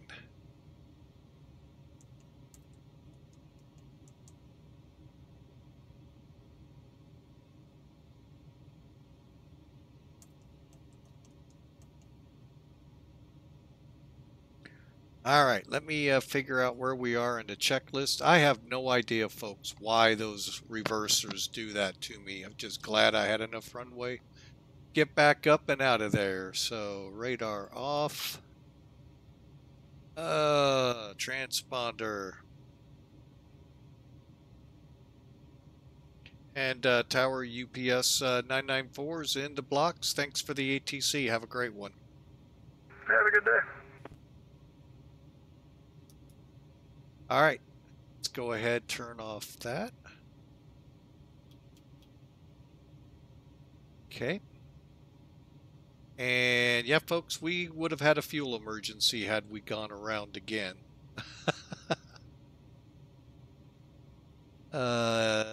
Yeah. I did my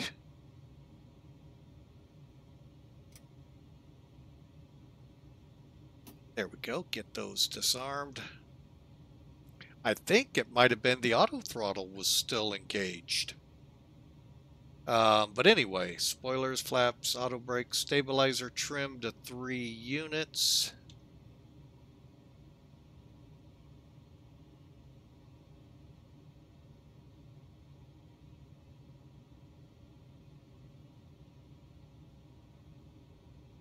Okay, and anti-ice APU. Let's see how that's going. APU's on. Get the bleed on. Anti-ice is off. And tail fuel quantity. Wow. Look at those numbers, folks. We got a total of 3, 6, 10, about 11,000 pounds. We made it. All right, shutdown. All right, so we are on the Apu.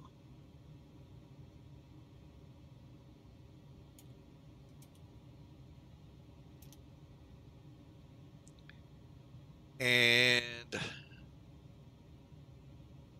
transponder standby seatbelts can now go off. Emergency power or emergency lights to off.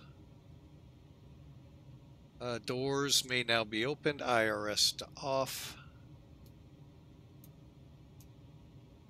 And device status check.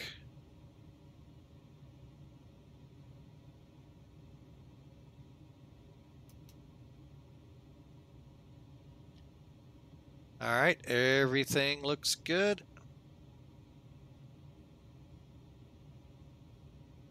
And parking brake released or left on. There we go, folks. Welcome in. That was a great trip, I have to say. All right, let's file this PIRIP.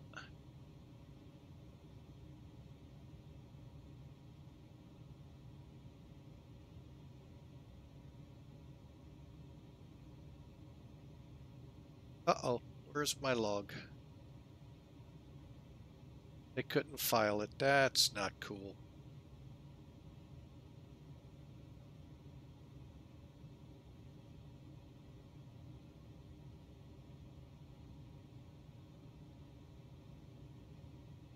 All right, I'm gonna have to figure that one out. That kind of stunk.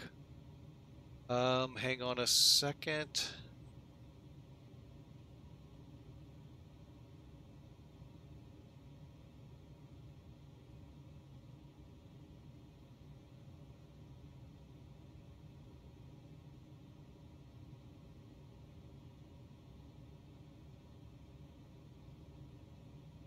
Got to remember how to file a manual PIRIP here.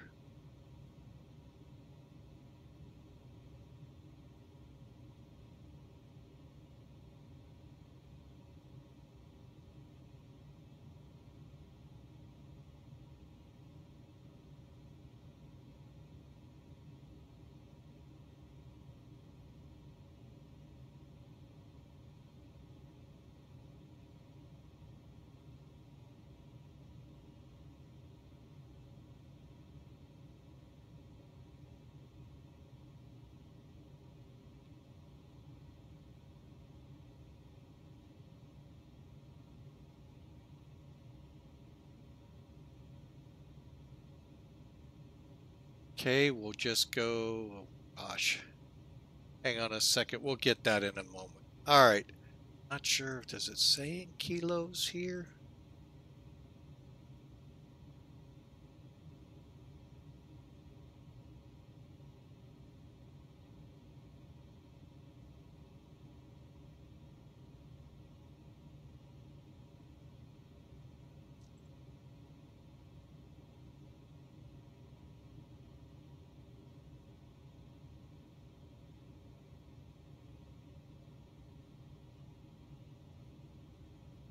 Wondering if it's because there were 2 landings.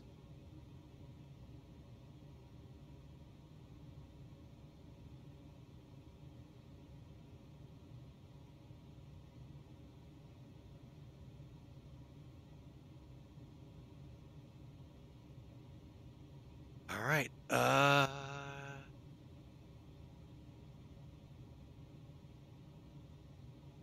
Just want to look here real quick.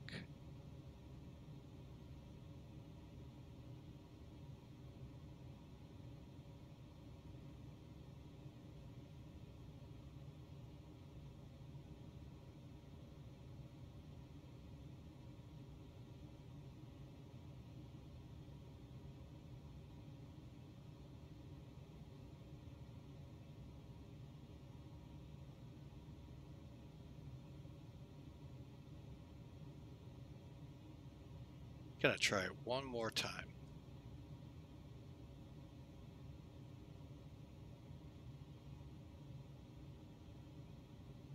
Let me put that in here. I do apologize, folks. I'm a little trying to see if I can't save this instead of having to file it.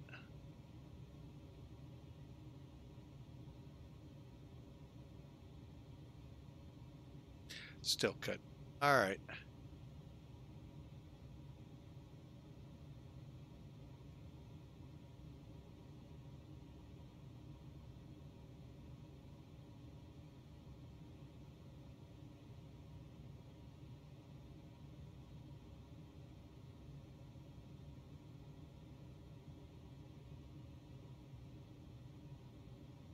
Yep, it didn't. Okay. So we'll get that here in a minute. All right, well, that's a bummer. Let me go ahead and disconnect. Well, hell. All right, well, folks, welcome in. Let's see how Sim Toolkit recorded us. I think they actually will give us the few.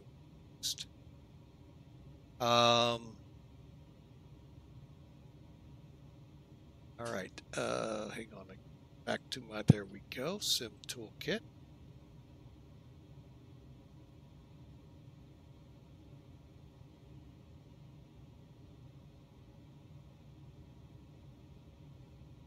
Oh, wow. I didn't realize we were on a... That's funny. Okay.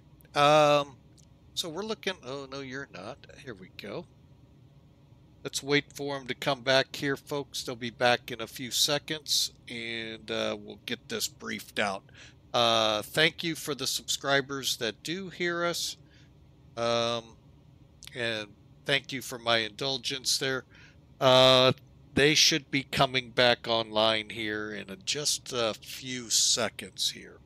All right, so as you all know, we did a go around because for some weird reason, I think either the auto throttles stayed engaged or the reversers just wouldn't deploy again. So we went around, landed. Could have been in a fuel emergency, but we weren't. So let's take a look at the flight. Hopefully it did its thing. Perfect. Now they had us at 198. Well, we're going to take a look. All right, view details. Okay, en route fuel. Let me write that number down. 28786 kg. What else do I need? 28786 kilograms. Fly time 4.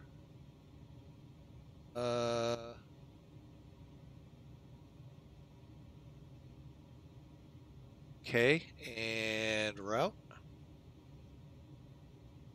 And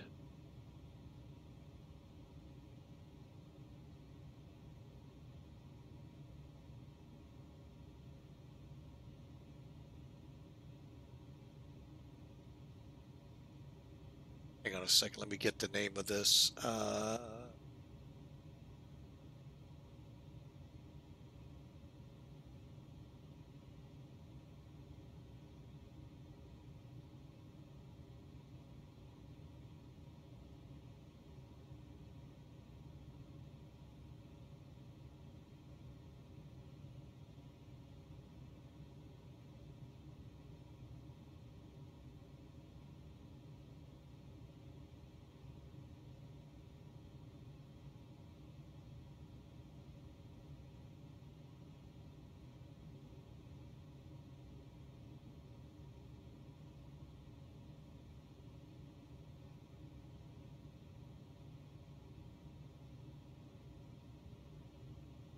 Okay, there we go.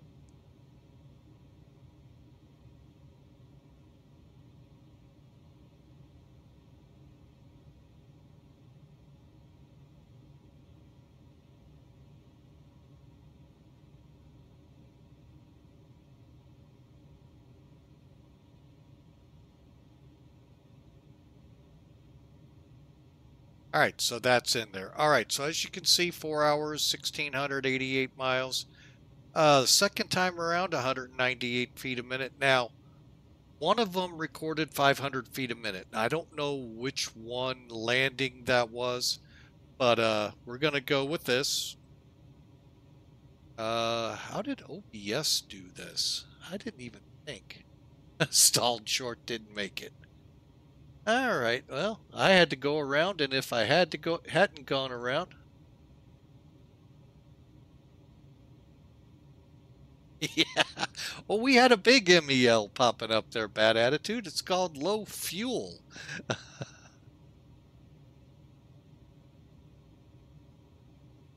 All right. Landing recorded at 198. Styles, you win the the prize of saying, hey, you did a good job guessing there at 200 feet a minute. So it definitely got recorded. Now, did the first one get recorded?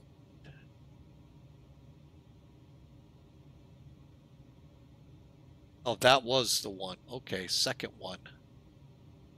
371. Okay, so there you go, folks. So we had one at 200, one at 371. I'm not going to complain. The one that went down here, folks, yeah, I knew I landed short. But we're still in the landing zone at 455, 17 feet down the runway, or off the center line. And overall, it looks good. Right on the ideal. Pitch 2.5, probably could have brought it up, and so forth. So looks good on the information there, folks. All right, we're gonna try it once again. Call me a glutton for punishment, folks, but let's close it up.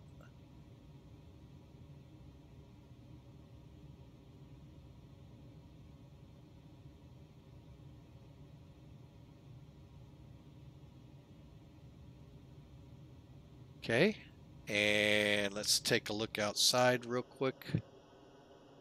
All right, we're gonna try to reenact this fun flight. It was fun. I mean, let's be real, folks. It really was fun. Here we go. Survey says, well, halfway there.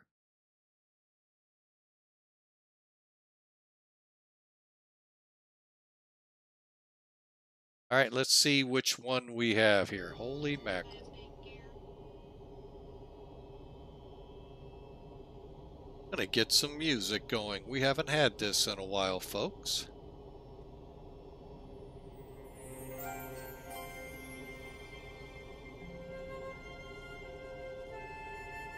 And again, remember, this was flown twice.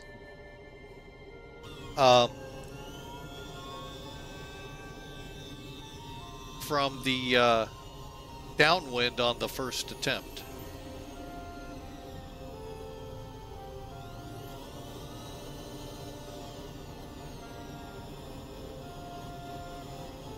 Now, I intentionally kept it high to kind of slow it down. And then we worked it onto the approach.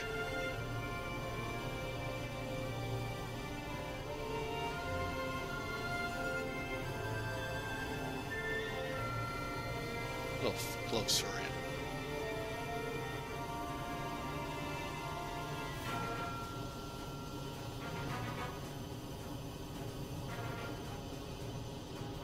Oh yeah, we landed. Wow. Yeah, we definitely did. All right, well, that was definitely short field landing.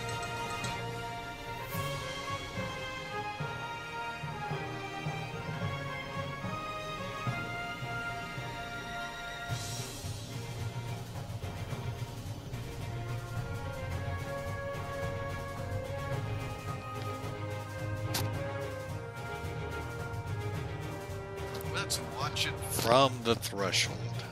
If I go this way. I was trying to figure out what this hum was. I don't know if you all hear it. I don't think you do. But our association mows the yard here, so look at that, folks. We'll do that again. That was pretty good, folks.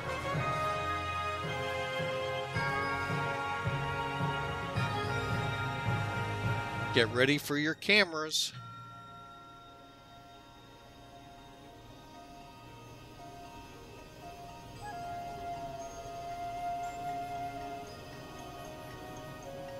Oh, wow. That's actually pretty cool, folks. It's a shame the flaps don't show too much here, but let's take a look at how. Oh, I thought I hit the here we come, but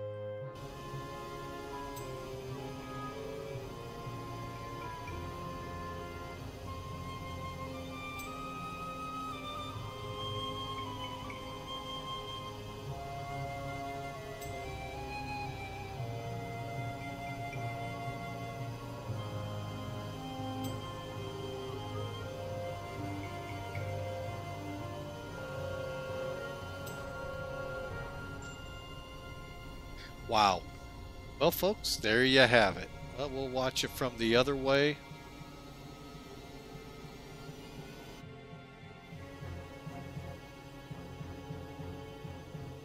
I'm going to have to look at my charts for UPS. I didn't know the multiple ramps.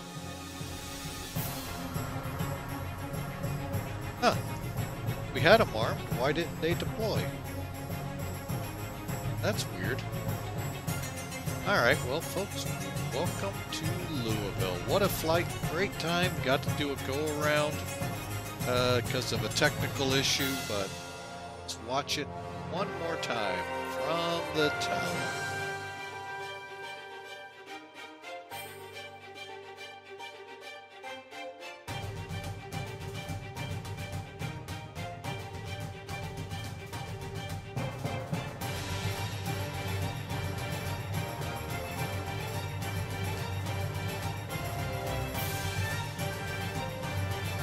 There you have it, folks. Again, welcome into Louisville. Want to say thank you for flying with us today. Thank you all for being a part. Styles, thanks for flying along with us. It's always fun to have somebody up in the air with you. And thank you so much. Let me just get her back into the unload mode.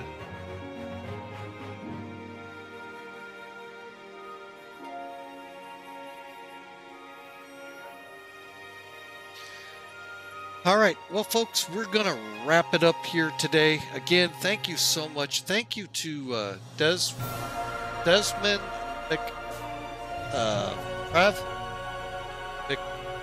McPerzes for your follow about 12 hours ago. Duluth Fly gave us a shout out 10 hours ago. Flying with Arnold, we all know, showed up, came with us since our last flight. And, you know, I have to say it.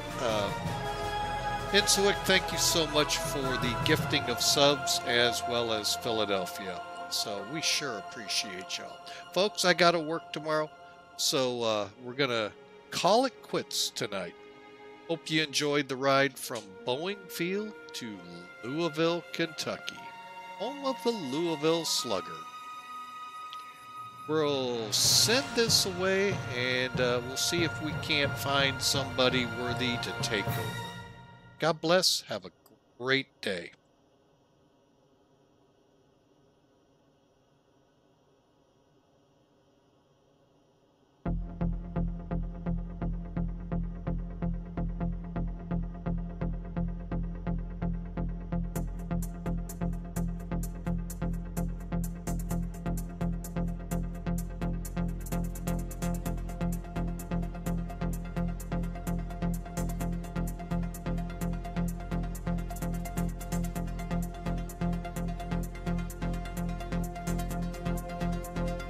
think we'll hand it off to a small streamer like myself, Megabit, Bitic, and he's on Microsoft's Flight Sim. So,